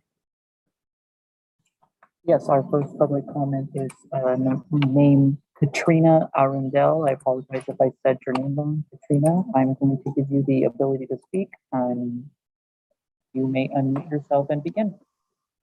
Thank you very much. So I just want to begin with saying good evening to everyone. Just want to say that I'm so grateful that our kids are back in school full time. I have seen such growth both emotionally, socially, and in his academics since the beginning of the school year. Our teachers have been so amazing with keeping our kids safe and healthy and engaged in the class. And even though I've seen such a tremendous growth this year, we all know that last year's distance learning was a huge disruption and as a result created a vast learning gap. To bridge this learning gap, it's not something that is an overnight fix and is something that will need to continue proper support to provide with our students. My child is in the dual immersion program at Elkhorn and was fortunate to participate in last year's summer's Spanish Summer Boost program. And I would love to see that this program is available again during this upcoming year as an English-speaking family, and due to the learning gap from COVID, this program is vital to our DI students in providing them the support that is needed. In addition, my child attends a Kids Zone with the after school program. This year, they have been able to incorporate a program called My Spanish Journey. This program has provided such a wonderful support for our kids, and I give the program so much credit in really helping my child build his confidence in actively speaking Spanish and developing his vocabulary. This is so important to me as a parent who relies on the after school program and is unable to provide this type of additional support by the time we get home in the evenings. Again, I hope this program is something that continues to be available for our kids that are enrolled at Kids Zone for next year. Just as what was mentioned before earlier in the meeting with the teacher mentorship program that provides vital support for our new teachers, we need to ensure that our kids are still receiving the right type of support to help them be highly successful in our DI program. In our educational environment, I often hear the words such as equality and to be inclusive. With our DI program, this is not something that is just talked about, but actually allows our students and families in the district to actively participate and provide that world that lives the meaning of these words for our community. And that is all I have for this evening. Thank you so much for your comments. Thank you. Have a good night, you guys. You too. Mario, do we have another speaker? Yes, we have we have Matt Caldwell. I'm going to allow Matt Caldwell the ability to speak. You may unmute yourself and begin. Okay, welcome, Mr. Caldwell. Yes, good evening. My name is Matt Caldwell. I have 3 kids attending Stonegate Elementary. And my comments tonight are to state as unequivocally as possible is that you should act immediately to remove the mask mandates from our kids, regardless of the quote guidance from the CDPH or Yolo County or this intimidation from the union that we just heard. The governor's recent non-compliance has effectively voided this mandate due to this non-enforcement. I don't see the Attorney General, who is charged with uniformly and equally enforcing California's laws, finding our governor. If indoor restrictions are going to be lifted on the 15th, they should be lifted for children first. They are the most resilient, and the masks are the most detrimental for them. We don't have to wait for the governor or for Dr. Sisson. We can do it ourselves. There's nothing in the guidance that says that schools have to exclude students who refuse to wear a mask. If anything, you can ask and then do nothing if they don't want to. Further, please end outdoor masking tonight. You don't have to wait for the 15th in a special session. There's nothing magical about the 15th. We're putting an undue burden on our kids for maintaining this quote public health, regardless of their negative consequences. And lastly, I just heard one of the trustees say that they're okay holding the threat of keeping a non-required outdoor mask in place to coerce more kids to get an emergency use vaccine that is not effective against current variants and has risk of myocarditis for young boys. This is unethical. You don't get to coerce people to take a medical procedure and threaten them. I'm sorry, it's also challenging a parent's right to decide what's best for their kids. I'll close with that. It's disturbing.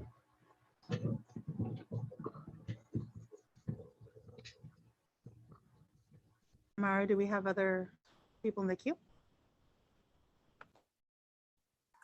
Yes, we have first name provided, Regina. Regina, you are the next person in our queue. I have allowed you the ability to speak and you may begin. Hi there, this is Regina. I just wanted to say thank you to the board members and Superintendent Dr. Hildreth and to Mr. Garcia and Miss Hernandez from Elkhorn Village. I wanted to say that I am a parent of 2 dual immersion students, and we are pleased with their progress in the dual immersion program. And what did I have to say? Sorry. But I just wanted to share my support for the dual immersion program. One thing that I have noticed that I think would be really nice is if we did more advertising for the dual immersion program. I meet parents all the time in the district that are surprised when they find out that my kids are in this program, and they wish they had known about it when they were enrolling their kids in kindergarten. So I don't know how that needs to happen, but that's another reason why I'm sharing tonight. But my oldest daughter, she's in 3rd grade, and she would like to share something. Go ahead. Hello, my name is Oh, wait, sorry. Hola, mi nombre es Erwin y soy un estudiante de tercer grado en Elkhorn Village, en el programa de doble inmersión. Me gusta el programa del doble inmersión. Me está ayudando a ser bilingüe. Me gusta aprender español y es muy divertido. Tengo muchos amigos en la escuela y mis maestras siempre han sido muy cariñosos y alentadores. Gracias por escuchar. ¡Qué bueno! Hello, my name is Erwin, and I am a third grade student at Elkhorn Village in the dual immersion program. I like Elkhorn. The teachers there are very encouraging. I like learning Spanish, and it's really fun. I have many friends there.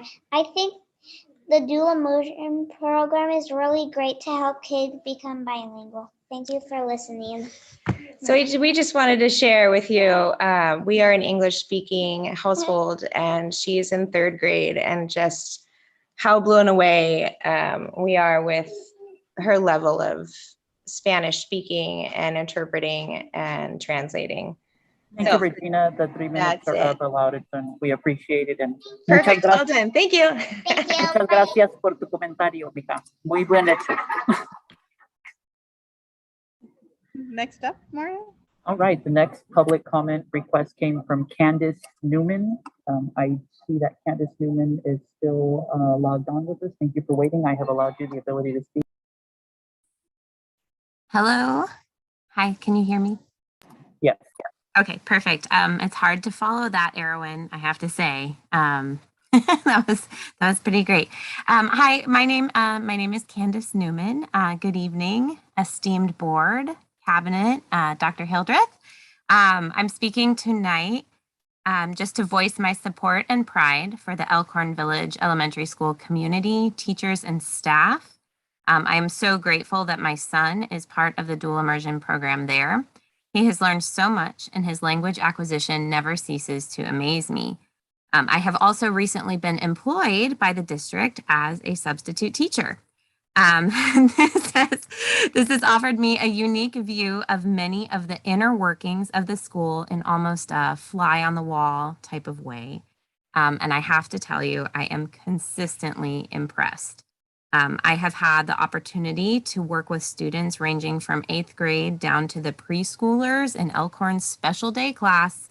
That was today. I'm very tired. And the teachers are so dedicated. They have answered messages while they're homesick, and they also provide amazing structured lesson plans while they're out. They utilize the technology, many of which examples that Mr. Garcia mentioned, to differentiate instruction. So there's no more days off watching movies when you have a substitute. And I have also had the opportunity to witness the students' reactions when their teachers return after being gone for multiple days. And I have to say, it is so heartwarming. They really miss them, which I think is another way that their dedication is demonstrated. I also want to say I have witnessed the hands-on approach that the admin team takes. They are everywhere. And somehow they always have a kind word and a pleasant attitude. It's really, I mean, they were there tonight, they were there this morning, they're everywhere. And even though I know their plate is full, they just maintain that professionalism all the time. So anyway, I'm very grateful and appreciative of them. I'm appreciative of the teachers and the staff, and that my family gets to be a part of this wonderful community. I have 2 more future Tigers coming up soon, and I'm gonna be there for the long haul. So thank you very much. Thanks, Candace. Mario, can I do a time check on public comments right now and how many left we might have in the queue? We have a total of 3 comments left. Okay. All right. Let's finish Request. with the 3. Thank you. Okay. The next person in the queue is named Jay Vigil. Jay Vigil, I've allowed you the ability to speak. And Yes, thank you. My name is Jenny Vigil, and I want to take this time to recognize also the DI program at Elkhorn. My daughter started the program in kinder, and she's now in 2nd grade. And I'll have a new tiger joining kinder in August as well. And we've just been so happy with the program. It's been such a great experience so far. I tell people all the time how lucky we are to have this DI program in our own community here in West Sacramento. And I agree with one of the other commenters that it would be nice if we get the word out a little bit more, because I know a lot of people don't know about the program. One of the cool things about the program is that it's benefits to both Spanish dominant families as well as English dominant families. And it takes a really special program and a well-run program to be able to do that. I want to shout out the DI teachers. I can speak personally about the teachers my daughter has had. So I shout out to Miss Urbina in kinder and Miss Ramirez in 1st grade, Miss Irias in 2nd grade. They've just been wonderful teachers. They're very dedicated teachers in general, but I know they're also dedicated to this DI program and to meeting the students' needs and all the hard work that goes into that. As a teacher myself, I know that teaching is our #1 love, and sometimes it seems like teaching is only half our job, and then there's the prep of everything, there's the emails to send, there's the packets to make, there's the back to school nights, and the list goes on. And I often think about the DI teachers and how they're doing all of these things twice. Every email they send, every remind text, every packet they type up, every newsletter they type up, it's done in Spanish and it's done again in English. And, you know, they host 2 back to school nights, one in English, one in Spanish. And that might not sound like a big deal, but I know all the extra time that takes. And we really appreciate it. And also a quick shout out to the art teacher, Miss Powers, the art teacher at Elkhorn.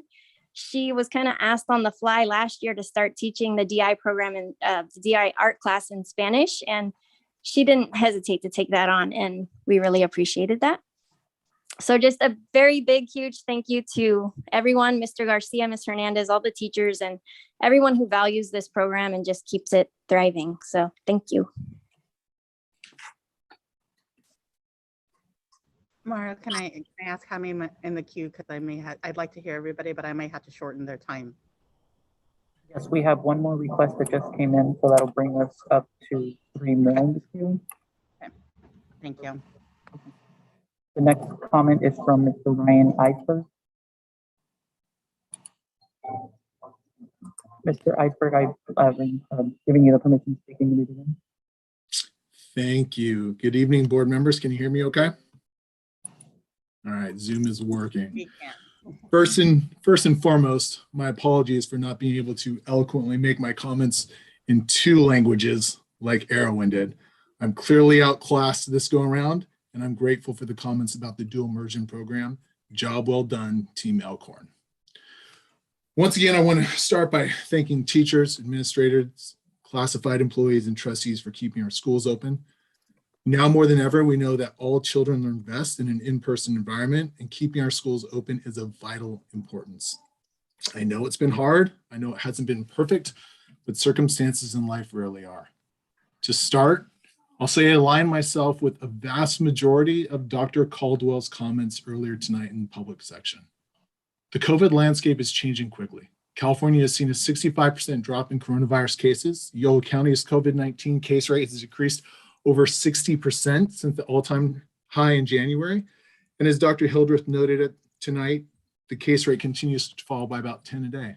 Just this week, we saw states of New Jersey, Delaware, Illinois, Rhode Island, Massachusetts, Connecticut, Oregon, and today Nevada all announced that they're dropping indoor masking requirements, including an immediate or hastened phase out of school mandates. That goes along with our neighbors at Rivers Charter Schools, who announced last week that there's no longer any masks for outdoor time for their students. Like all students in this district, Our children have suffered significant academic, social, and emotional loss from the decision to lock down schools. Please, let's not double down on the mistakes of the past.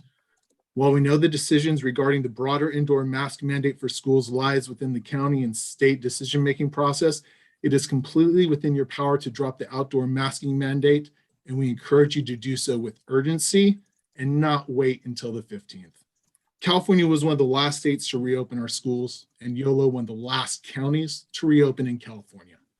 As the rest of the world and broad swaths of America begin to relinquish masking mandates in schools, please do not let the children of WUSD again be last. Our students deserve better.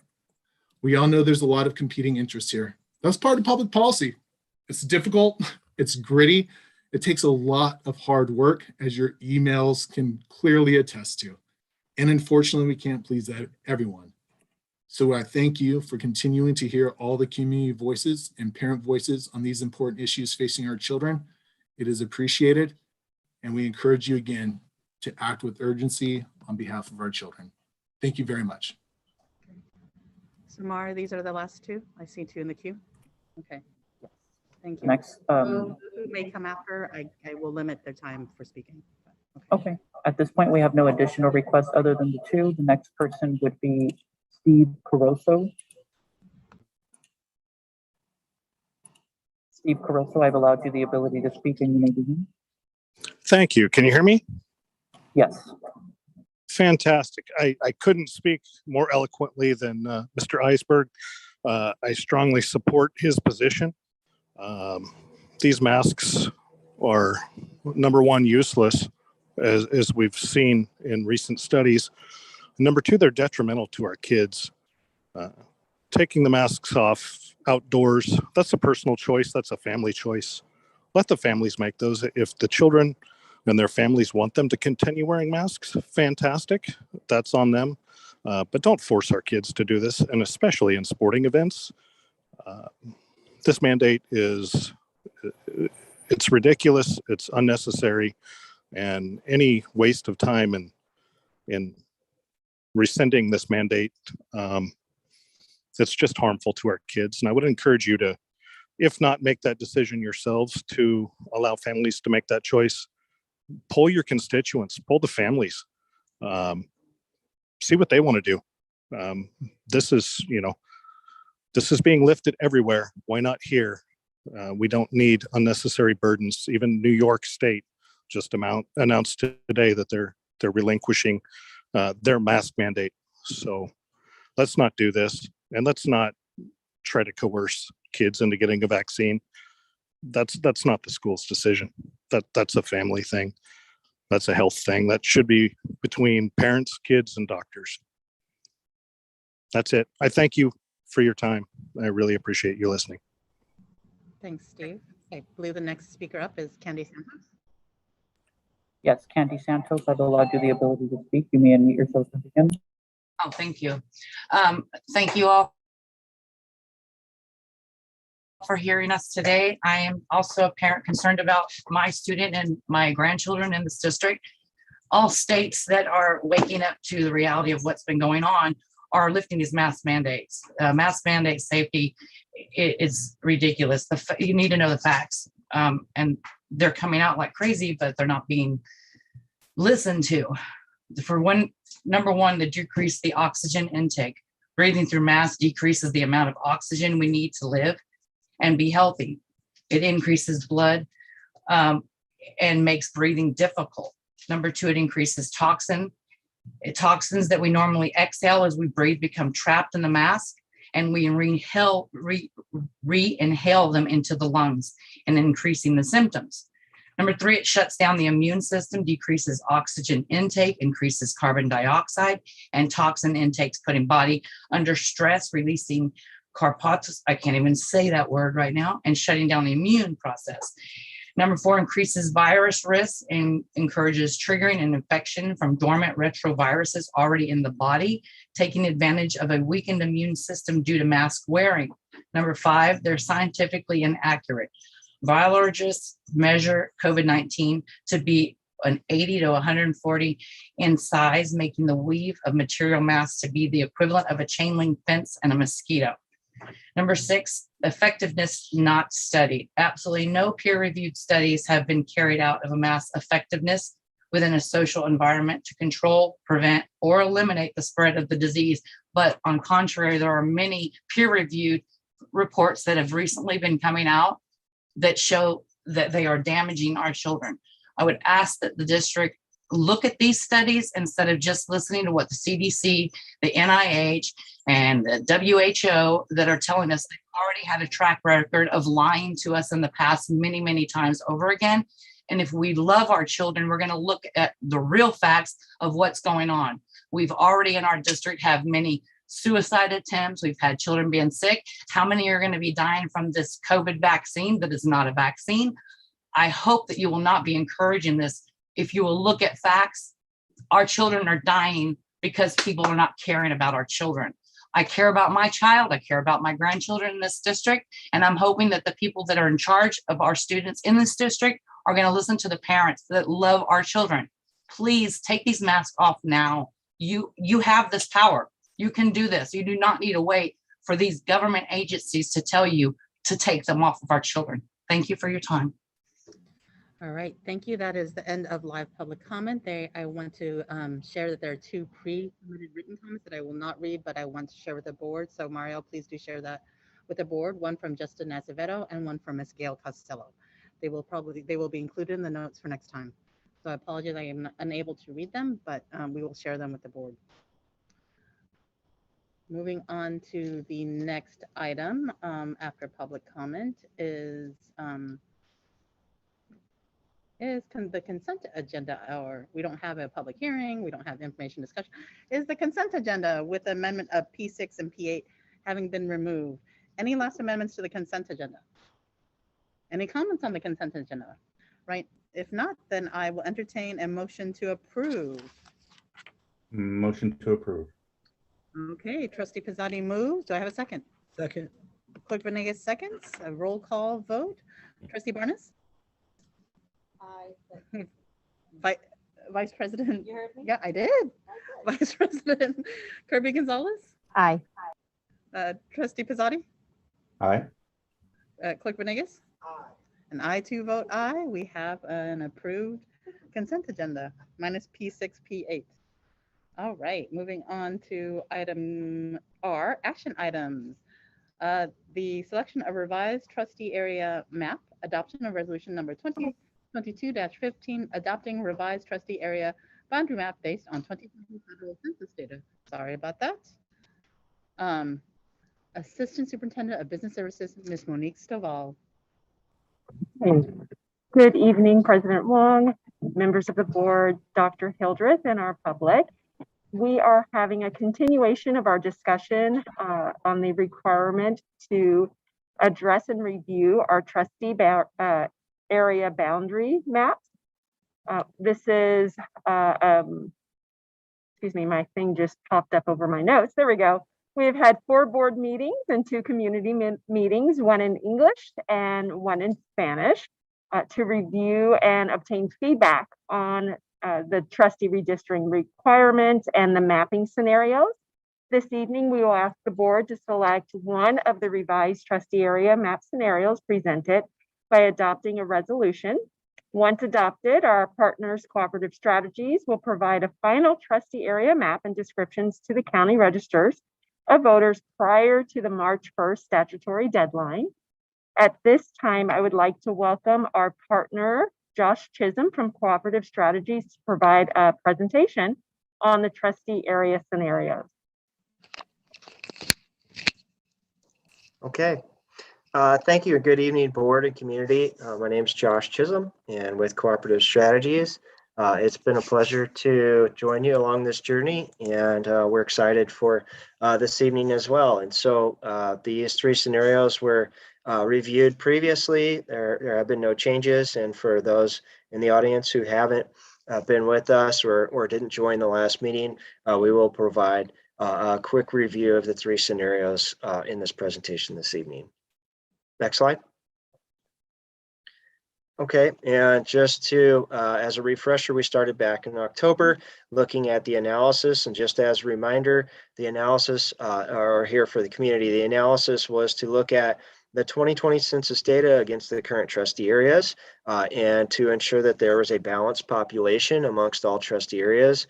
And that balance, it was determined that the areas were not balanced enough to be in compliance. And so we had to make some adjustments to the boundaries to redistribute the population in certain areas. This wasn't a redraw from scratch. This was simply to take the current trustee areas that were utilized in the process of the transitioning and to make adjustments to the boundaries to rebalance the population. And so we came back in December, January, we had a couple community meetings. We got some really good feedback in the community meetings and did make another scenario out of that, scenario 3, and we'll take a look at that tonight as well. But all 3 scenarios are provided here in the presentation for the board and the community to consider this evening. And then, as was mentioned, once we do reach a consensus and adopt a map, we'll work with the county registrar of voters and the county committee to ensure that they get the proper documentation that they'll need for the November 2022 election. Next slide. Here are the current trustee areas. One of the requests throughout this process was to add the elementary school attendance boundaries. So you'll see those as the dotted blue lines. The dark black line running around the edge of the map here is the district boundary. And then the colors are the current trustee areas as of today. These will what the 3 scenarios that we'll be showing you. We've made adjustments to balance that population. Next slide. Okay, here's scenario 1. You can see that the dark purple lines are the current boundaries and the colors on the map are where the trustee areas would be if this scenario were adopted. And so the areas that where the colors go outside the line, so to speak, are where the areas that have changed. And so in the area where the purple and the blue meet there, where the elementary school is, you can see that that's blue now, and the boundary line shows that that used to be purple. So that was trustee area 5, and in this scenario, that area above the elementary school would be trustee area 4 now. So that's kind of how this map works. And the other areas, as you work your way up through the map, you can see that the red, or trustee area 3, has worked east into trustee area 4, just east of Westmore Oaks there. And there was the other area that's changed is in the northern portion of your district up just where the green and the yellow meet off of Sacramento Avenue. And so that was also on the northeast side where C Street is there. That was really where the majority of the public comment was during the community meetings and a request to make some changes in that area. So here's scenario 1. Next slide. This here provides the data behind the scenario. And so one of the key factors here is to ensure that we have equal population amongst all 5 trustee areas. And so this has a variance, as you can see in the top right-hand corner, of 7%. And then as you go into the table, each trustee area has total population column and a citizen voting age population column. This, the equal population requirement is based on total population, but the citizen voting age population helps us understand how the voting population is distributed amongst the trustee areas as well. And so the first 2 rows there show the population and the variance from that population. And from there down are the different ethnicities in the district and the percentages within each trustee area for those ethnicities. And so the total variance, that 7.03% is determined for those who haven't been joining us thus far as based on the most populated areas variance and adding on the least populated areas variance. So in this scenario here, trustee area 1 is the most populated area at 3.2%, and trustee area 5 is the least populated. So if you take those 2 variances and add them together, That's how you'll get your total variance. And again, 10% is our maximum. That's the threshold that we have to play within here on the variance front. Next slide. So I'm going to go through the next couple here a little bit quicker, but this is the same logic and process as scenario one. The dark purple lines show the existing boundaries, and the colors here show where in this scenario where the trustee areas would be had scenario one been adopted, or I'm sorry, in this scenario two would be adopted if in this case. And so you can see that you know, the areas are a little bit different above where the elementary school is, between the purple and the blue there on the northeast side of trustee area 5. There's a little bit different further north too, where Sacramento Avenue is and C Street is. That green does move up a little bit higher into the neighborhood there, and C Street would be the same. And then on the west side, it's a little bit different for trustee area 1, actually comes down south of Reed Avenue there. And so a little bit different look here in scenario 2. Next slide. You can see this one in the top right hand side there has a variance of 6.1%. In this one, this is driven by trustee area 2 and trustee area 4's variances. Okay, and then the rest of this is the same logic as far as the demographics and how the table flows. Next slide. And here is the scenario that was created after the community meetings. And in this one here, the area above Sacramento Avenue, almost all of it was put back into trustee area 2. There's a lot of folks that live in that area of the community. And so we weren't able to get 100% of it, but we were able to get the majority of that area back into trustee area 2, which was for the request by a couple of the community members. And then the area around C Street there on the northeast side of trustee area 2 was moved back into trustee area 1 as requested to keep these communities of interest together. And with that, on the west side of trustee area 2, or the green, we redistributed that population back into trustee area 1, or the yellow area. And so that was how the populations were rebalanced. You know, as I mentioned, the request was, well, let's keep this area in trustee area 2. And I said, okay, well, if that's the case, then the yellow is going to be low. Would you be comfortable moving this area around Harbor Boulevard back into the yellow to balance it? Yeah, we're okay with that. And so this was what resulted out of those meetings.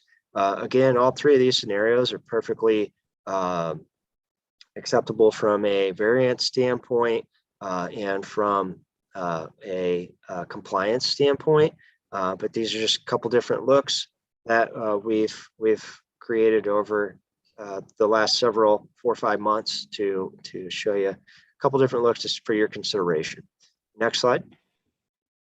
This one has 7.6 variance, even though this is the highest variance of the 3 scenarios. All 3 of these are very comfortably below the 10% line, and so I wouldn't consider any one of these 3 from a variance perspective as necessarily better than the other. I think all 3 are acceptable, and with all the other considerations that go into this process, variance would basically be negligible from our perspective when you're looking at all 3 scenarios. Okay, next slide. And here we just added all 3 of them into one slide, so you don't have to flip back and forth. You can see some of the changes that I discussed between scenario 1, 2, and 3 on this slide. Next slide. All right, with that, I'll turn it back over for questions. Okay. Before we move on to questions, are there any public comments on this item, Mario?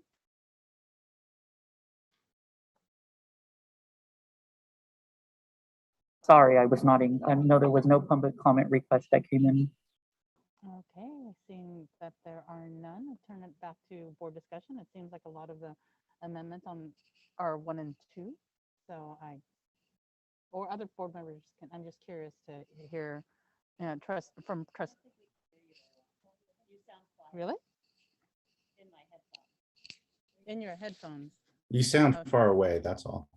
I can hear you, Oh. but it sounds far away. Oh, is this better?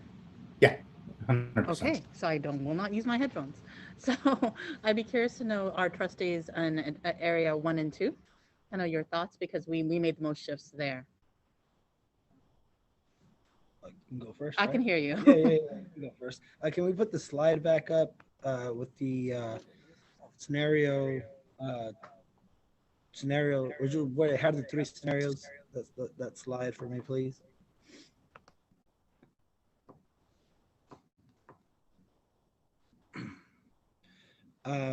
Yes, I mean, not really too many questions. More so than just thank you for taking the considerations of the community. I know people were specific on making sure that we weren't splitting communities of interest.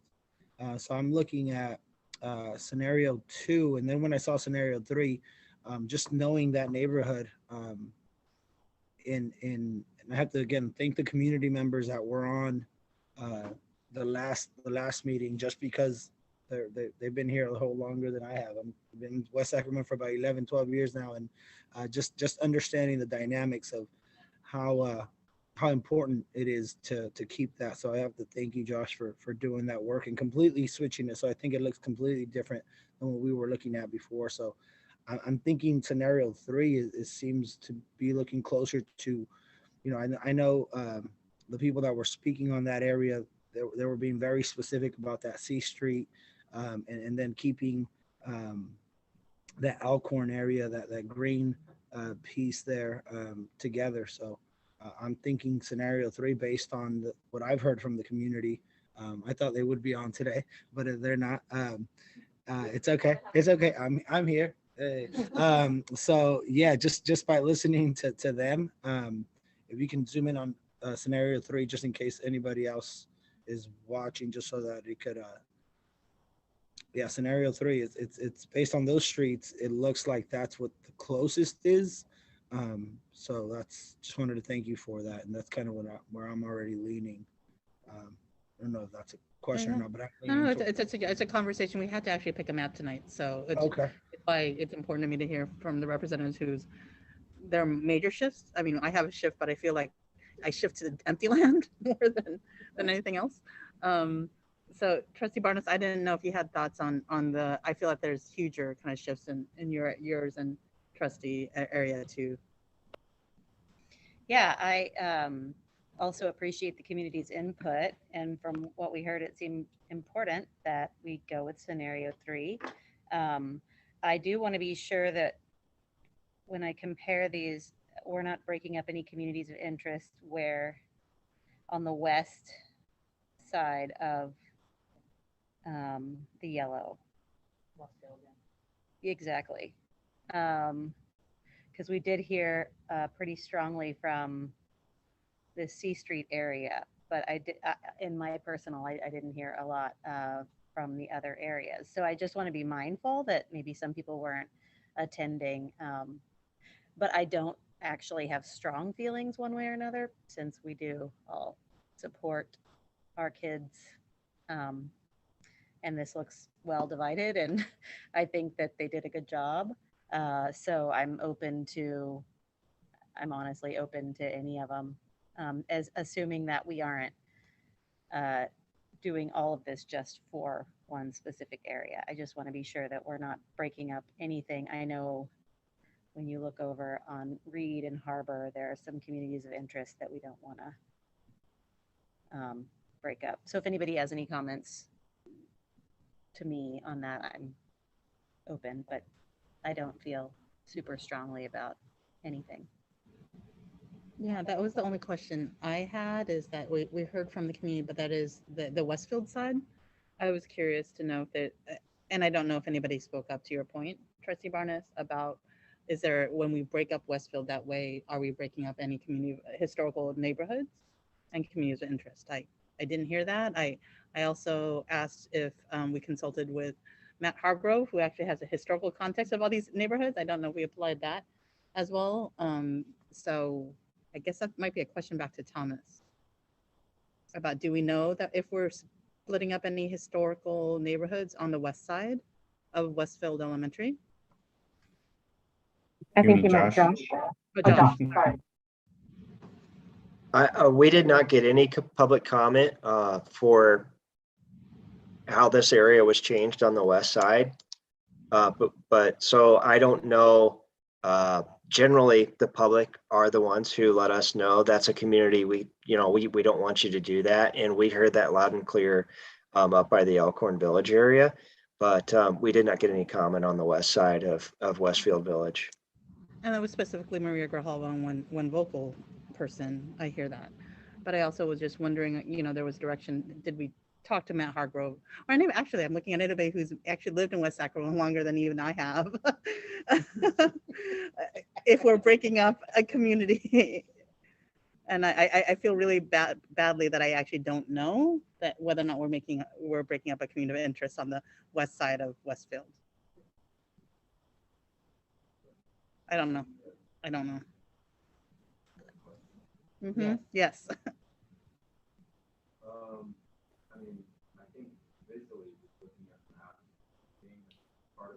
Who's speaking? I can't hear them. Can you hear me now? There you go. Yeah. Go ahead, having attended the community forum and just visually looking at the map and referring to that quote unquote the panhandle that the community members were referring to, where it essentially carved out a section of that Elkhorn neighborhood, which actually it literally hugged the boundary of the school and then went around there. Historically, I would say that in that neighborhood, and being a lifelong resident of West Sacramento, was a little odd to see it that way. So I understand where that comment came from. Thank you. I think you're the longest West Side resident in this room. So Yeah. I wanted to confirm that. And go ahead. Number 3, right? Yeah. The original one, the panhandle was odd. Yeah, so 1 and 2 are odd. Yeah.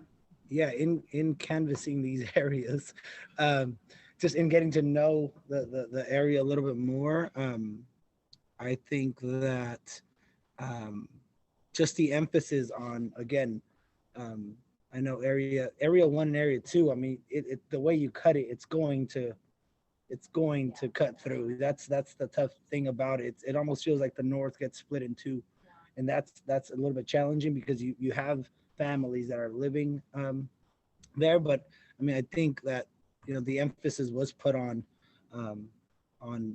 bringing that back into area 2 for scenario 3.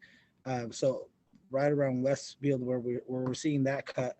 I mean, I think between the 2, can we go back to scenario 2? Can we go?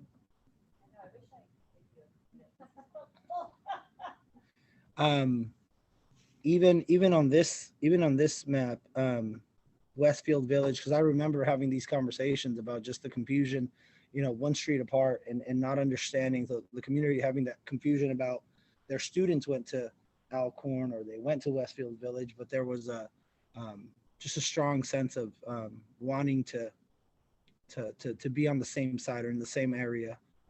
But I'm thinking, again, just looking at it all, I think we heard more from that little box. That's all I can call it on scenario 3, how that's filled in.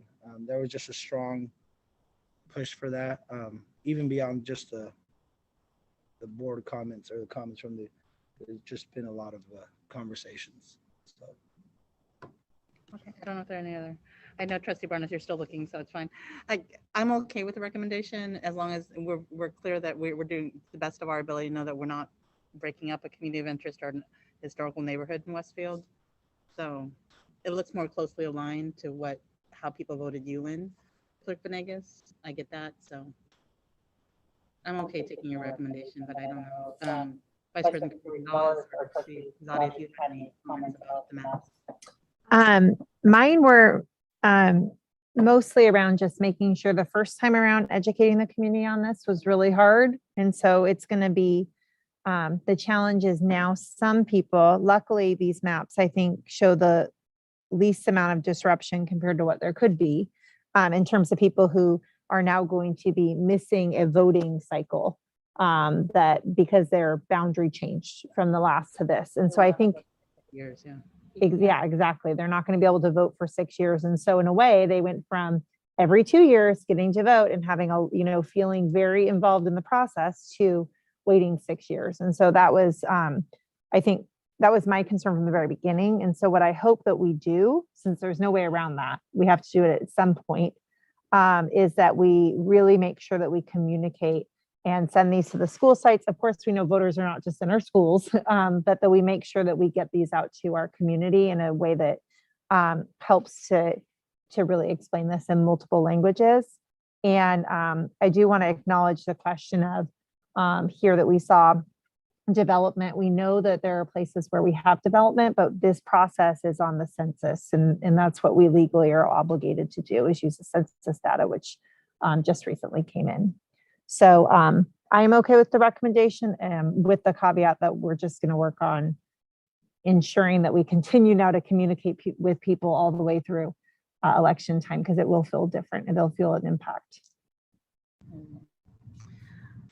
Trustee Pizzotti, I don't know if you had any comments? Yeah, just it's similar to Trustee Kirby Gonzalez in terms of the number of residents that will not be able to vote on a trustee for, I guess, the course of 6 years. I was wondering, do we have an idea, Josh, about how many people would be impacted in that? No, I don't know what that number would be. That would theoretically also be everybody in my district, since people in District 4 weren't able to vote. But then you add on more but those who are getting Stonegate, that little piece of Stonegate. That little sliver that branches around. Yeah. That little area right there is one section of it. That's why I was just wondering if you could calibrate how many people that is. And then it's the other, I guess it's the other part in the Westfield area that potentially, no, not the Westfield. It would have to be the trustee area 1 that just got right, but carved trustee area out. 1 is up next year, and they theoretically had actually got to vote 2 years. So some of them had Clerk Vanaeus on the ballot, and they actually get to vote again. It's actually the opposite, where the Westfield now will get another ballot for trustee area 1 because they had originally voted for trustee area 2. Okay, so then it would be the other area. Then it would have to be the Westfield area, that Panhandle area, right? Right. They're the opposite, where they will have gotten to vote every 2 years. Okay. So then it looks like we're only identifying one small sliver. Is that it, Josh? Yeah, it's that would be primarily my area. Yes. And the apartments, right? Is that? That's the apartments, right? That's the apartments back behind. Yeah, that's the Rivas. Rivas, yeah. Do we know approximately how many units that is? I mean, but it is what it is. So I mean, the conversation about targeting and making sure, and we can work with the assessor's office to make sure that they're clear, or we'll figure something out. But it's a very small, just a very clear area. I want to say it's also isn't it also where Don and Bernadette and other people live? It's right there. Yeah. It's actually where I used to live. So. You still live over there? I mean, it used to be my neighborhood. What? No. All right.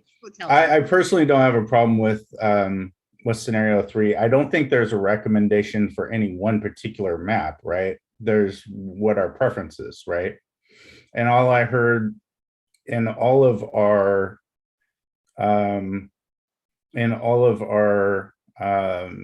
conversations was to make adjustments to trustee area, or to map 1, which had the little sliver hanging out of your area, and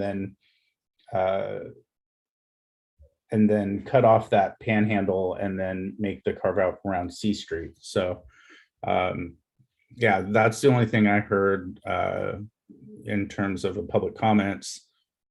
I mean, it wasn't a ton of public comments, but it was enough to make, to make worthwhile of drawing a new map. So I think I would be fine with scenario 3. All right, great. Any other, go Well, ahead. the Comment? last thing I'll say is that I feel left out. I can hear here and I can hear here. And speaking of feeling left out, I do kind of like, the more that I look at it, 3, because of the area that is,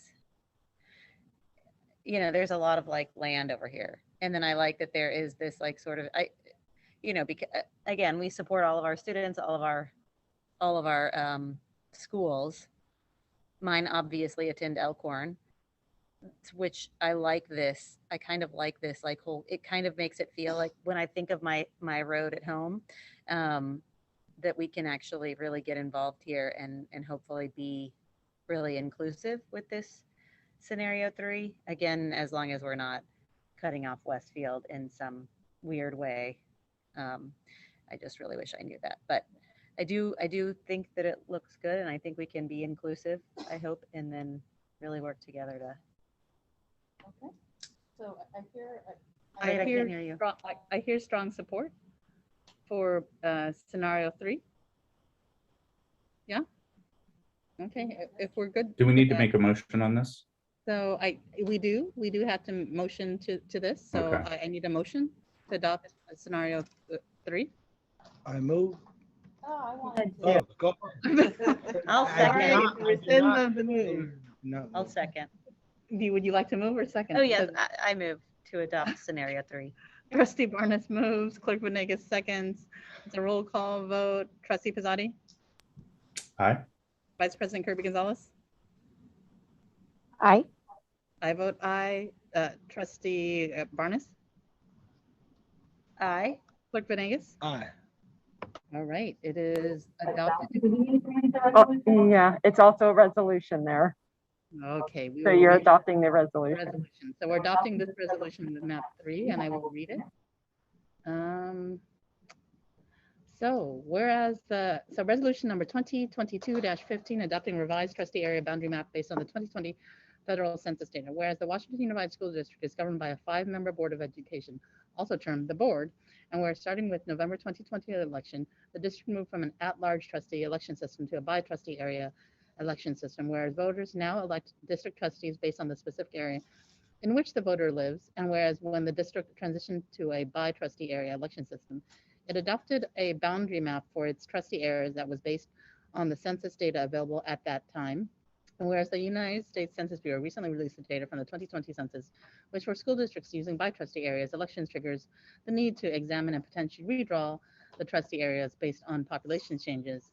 And whereas specifically in accordance with Education Code Section 5019.5, the district must adjust its trustee area boundaries if necessary based on population changes following each decennial census, such that the population of each area is, as nearly as may be, my gosh, this is legalese, the same proportion of the total population of the district as each of the other areas. And whereas the district engaged its demographic cooperative strategies to examine the existing trustee areas based on population changes within the district, as indicated in the 2020 census. And whereas on October 28th, 2021, the district received a presentation from Cooperative Strategies confirming that it had conducted an analysis of the district's trustee areas to determine population balance and determined there was a need to revise trustee area maps based on changes in total population.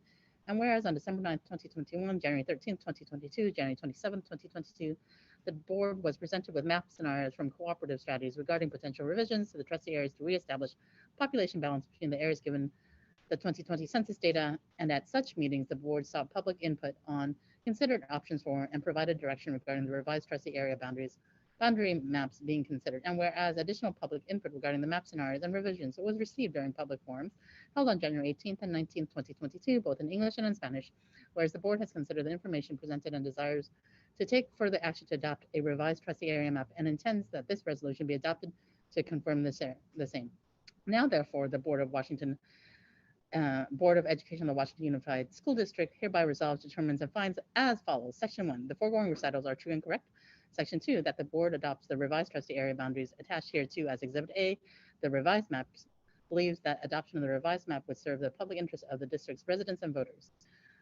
confirms the population of each trustee area with the revised map is, as nearly as may be, the same proportion of the total population of the district as each of the other areas within the revised map. Section 3, that each board member shall continue to serve their current terms. Section 4, that the trustee areas shown on the revised map from which board members shall be elected in November 2022 and every 4 years thereafter shall continue to be areas 1 and 5. That the trustee areas shown on the revised map from which board members shall be elected in November 2024 and every 4 years thereafter shall continue to be areas 2, 3, and 4. That the superintendent and or the designees of the superintendent are each hereby directed to take all necessary steps to 1, notify the responsible county officials of the board's determination and provide whatever assistance may be required to implement the board's direction for future election of board members in accordance with the revised map, and 2, take any action and or execute any documents which are necessary to carry out, give effect to, and comply with the terms and intent of this resolution, approved, passed, and adopted by the Board of Education of the Washington Unified School District this 10th day of February 2022, with a unanimous vote for map 3, scenario 3. Okay, read and received and voted on. Okay. Thank you. You're welcome. Thank you, Josh. I'm sorry I thought you were somebody else. No, that's okay. I wasn't sure if you were referring to someone else, but you're good. And thank you, board and community, for this process. Okay. And just so you know, Cooperative Strategies will give notice of the map and provide a copy of the map to the county registrar's office. And then our office will also notify the county committee on school district reorganization, even though they're not required to approve it, just to notify them that we've completed the process, so they're not thinking they may have to do something. So we'll take care of those after tonight. Thank you. Appreciate it. Thank you, Josh. Appreciate it. All right. Moving on to board governance. Item 1 under board governance is the first read and approval of board policy 5145.13, response to immigration and enforcement. Stan Moisich. Thank you, everyone. This was on the agenda at the last meeting. Unfortunately, we were not able to have this come up. This was a recommended change from the California Department of Education in order to meet compliance and best practices. So we were directed to insert language into board policy 5145.13, immigration enforcement, we were asked and directed to insert language from the AG. They had a specific recommendation. No other areas of this board policy were changed. It was simply a recommendation to be in compliance. We're asking you tonight to approve this on its first read based on the very specificity of the language that we were inserting. Great. Are there any public comments related to this, Mario? There were no public comments this evening. Okay, if not, we'll turn it over to the board. I'll just start off with, I like being in compliance with the AG. Makes a lot of good sense. At first read, I didn't see any kind of conflicts ethically or otherwise. So I open up to board discussion and. Okay, Clerk Venegas moves, Trustee Barnes seconds. Unless there's other discussions, if not, I will move for the vote. Trustee Pizzotti? Aye. Aye. Vice President Kirby-Collins? Aye. I vote aye. Trustee Barnes? Aye. Clerk Venegas? You have your adopted board policy. So moving just on quickly, this is first read. Are we adopting first read? Kobe? I'm sorry, I said, are we adopting first reads or are we? That was, yes, that Okay. was. You're permitted to do so. Okay. Yeah. Correct. Okay. Were there amendments? We moved through it quickly, but, okay. All right, first read of revisions, board policy 6142.5, environmental education. Stan Mosich, and I assume Matt Ainsworth. Yes, he is on this call to help us with any technical needs for this one. The attached is board policy 6142.5, environmental education. This was a recommendation by the California School Boards Association, CSBA, in order to align best practices and new bills passed in the state of California. This was reviewed by our school board subcommittee for board policy this past Tuesday, February 8th. At that meeting, there were some formatting things that were we were asked to improve upon. We actually did upon this, and our next step would be to seek some student voice into this document. So we're not asking for approval tonight, but we have it here for you for a first read. Okay. I know that Vice President Kirby-Gonzalez spoke highly of this, so we have our comments, but open it up to any amendments to the board on this board policy. No? We were so excited actually to talk about it. This is actually a good one. It's about teaching and learning. Stan like super excited about this? This is No, like no, his- no. He's excited about actually recycling. This is just about teaching and learning. Okay. The little He's water excited. bottles. Yeah. All good. All good. I'm excited about it. I don't know what to discuss because I feel like we're probably all on the same page, but I think There was lobbying to make sure that math was part of this curriculum because apparently CSBA didn't realize math was part of environmental studies. I will make that note. And we supported staff recommendation to make sure that math was included in the board policy. Okay, if there are no amendments, I mean, I would also entertain a motion to adopt if y'all, students, never mind, we lied. We'll go back to students. Okay, moving on. If there are no amendments, we're just kind of flying through. Uh-oh.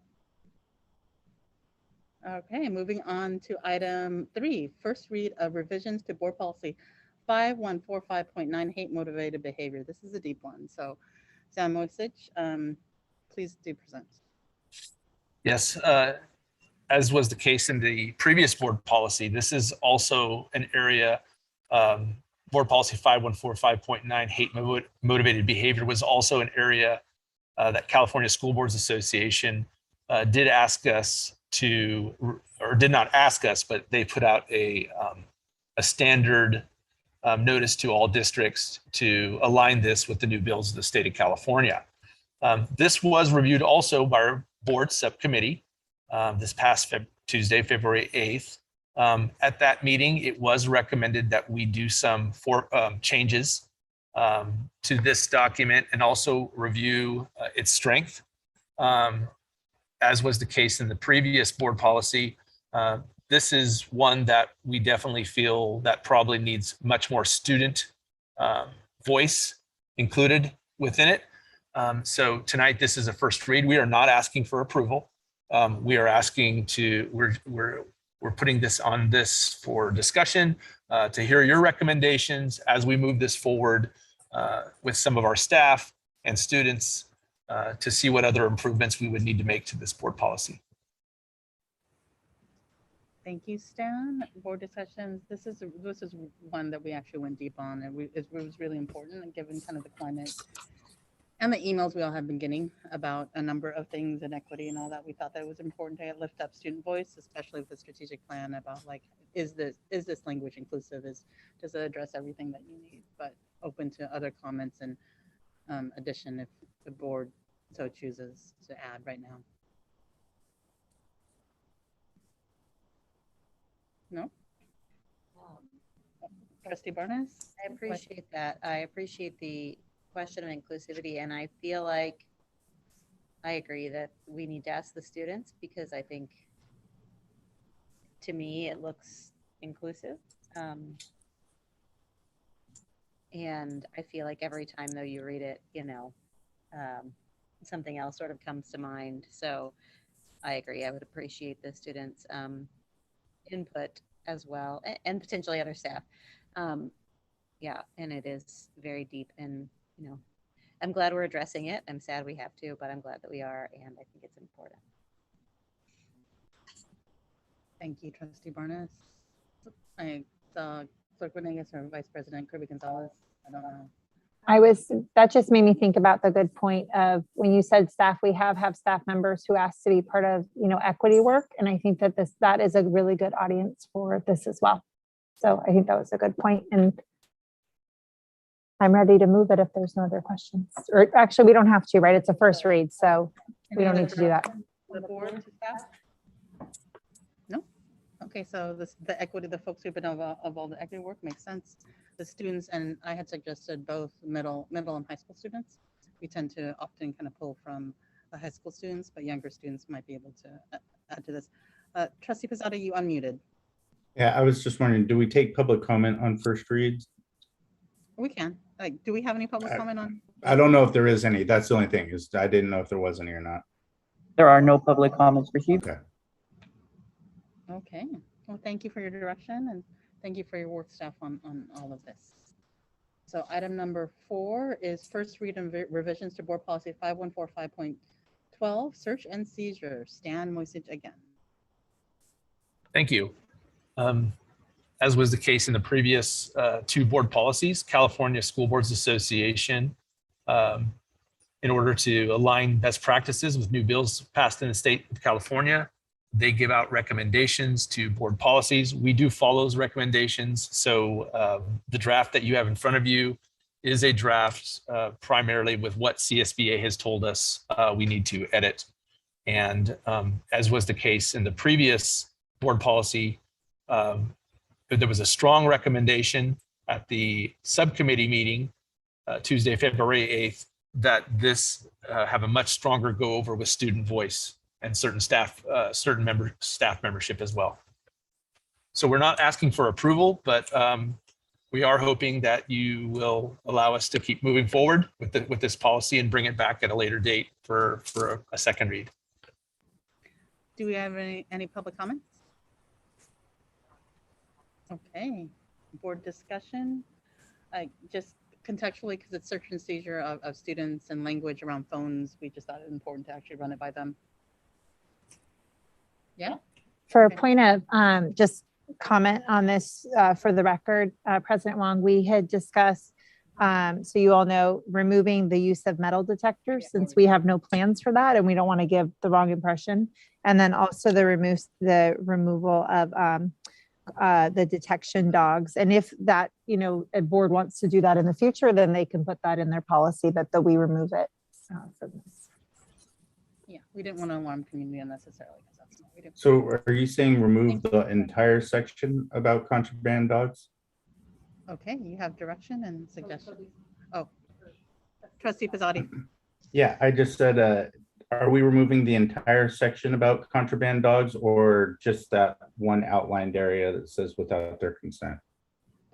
We had recommended both because we don't use them right now. Oh, but we can always bring them back.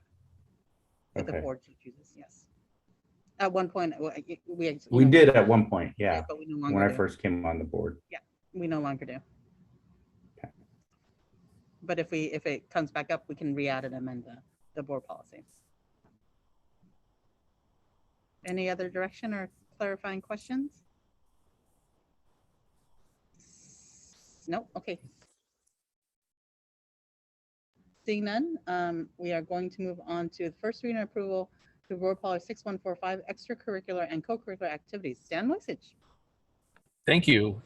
This one was also one that we didn't complete from our last board agenda. Like an earlier agenda item, this particular board policy 6145, extracurricular and co-curricular, this was a recommendation by CDE in order to become compliant. And so they asked us to insert language into the board policy. And so that is a very specific change. And because it's so specific, we are asking you to actually approve this one tonight. And so just for clarity, it was something that we were found out of compliance on. I actually like the language about sexual orientation, gender identity in extracurricular, and making sure that people are able, young people are able to participate in our clubs accordingly. But first of all, sorry, any public comments? Okay, back to board discussion. Again, I like being in compliance with things in the law. Makes sense. But I also like the language itself. Agreed. Okay, Trustee Pizzotti. No, I would just move this. This looks really good. Yeah, okay. I just said I would move it. It looks really good. Okay. So Trustee Pizzotti moves for adoption. Do I have a second? I'll second. Trustee Barnes seconds. Roll call vote. Clerk Venegas. Vice President Kirby Gonzalez. Aye. I too vote aye. Trustee Barnes? Aye. And Trustee Pizzotti? Aye. Have your board policy. Thank you. Okay, moving on to item 6, first read and approval of board policy. Board policy and administrative regulation 514.1.5 suicide prevention, also a compliance. Yeah, thank you. Oh, did you hear me? On mute. Okay. All right. We're moving on. Suicide prevention. Go for it. So this is also an item that we're going to have to edit due to compliance. However, California School Boards Association helped us out earlier because they do have a whole slew of recommendations which we followed. So this one also includes the AR, and we've put all the recommendations CSBA has given us. And with that, it will be compliant to what CDE requires as well.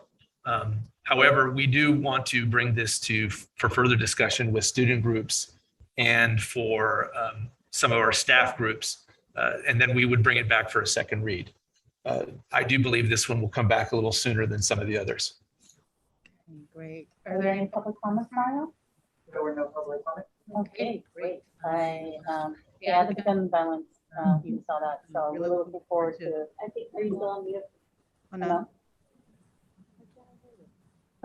You can just hear me live. I can hear you. That's helpful. I can hear you. Oh, okay. I don't know. There also were some changes to this one since the last shown at the February 8th subcommittee meeting. Oh, you're on mute. Yeah, you're on mute now. But I do hear, I hear you in the room though. See why we're all done with this? This is crazy. Sorry. I was just going to mention there were some edits. I forgot to mention this one has had some edits since the subcommittee meeting from Tuesday, February 8th. Dr. Phillips is on the call with me. If you have any questions, or Dr. Phillips, would you like to comment on some of those edits that we made? Well, the edits were from the board policy subcommittee just this past Tuesday. And one of them was regarding staff development, making sure that we add parent educators along with some of the other staff members. And I believe one of the other edits is adding another strategy 10, in terms of for a gun strategy, when we inform and acknowledge, and parents are acknowledging that they are storing their guns in a safe place. Yeah. And Medi-Cal reimbursement. And you're right, K-12. We changed it from K-6 to K-12, Medi-Cal.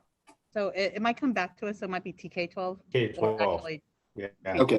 Like pre-K-12. It's just all our TK-12. students. You should be able to drawing down Medi-Cal for anybody and everybody. Okay. Any other clarifying questions or direction from the board? No? Okay, well, thank you. I know we're going to vet it with students and other folks and then come back. Oh, look, we're not even at 9:30. Okay, let's hurry up. We have a bet. Okay, I'm moving along. Don't jinx it. Future board agenda items, universal TK update, March, board self-evaluations, March, project labor agreement, March, and it's just moved only because I have a lot of business to take care of in February. So like, but amendment. So Trustee Pizzotti, yes? Yeah, on the project labor agreement, I think I don't know if that's the name of it or community workforce agreement. Community workforce agreement? Yeah, the CWA. Is that going to be on the first meeting in March or on the second meeting in March? Do we know? Yeah, we're hoping. February is just really packed. Right. No, I mean, it got bumped from February's to March. I just wondering when it would potentially be up. We will shoot earlier than later. We keep bumping it, but yes, we will shoot early March. Anything else to add to future board agenda items? I have one, President Wong. It's not necessarily an agenda item. Staff can do it as well. And I know that they have had conversations with the city, but just that again, when we talk about how to run a conducive meeting, we have City Hall. It's not our purview, but it is taxpayer funded building, and it does work really well for our meetings to be more conducive and have good sound and just be easier for us to function. And so if our staff can continue to talk with the city about logistics of how we can help make that work, And so the space is not going unused when it could be utilized. Thank you. Thank you for that. Yes. With that, if there's nothing, Trustee Pizzotti. Yeah, just one last one. Wondering if we could get an update on when we will be returning to the city council chambers, or if they'll ever be open again. That's what Vice President Kirby Oh. Gonzalez that's exactly. She must have been on. Oh, okay. That's literally actually what she just asked. So It was so eloquent. I'm sorry. It was. Yeah, I couldn't hear. in any case, anything else for the good of the order? If not, we have dispensed with our agenda and we can adjourn at 9:28 p.m. I know people have bets on this. I won. So, all right. Bye-bye.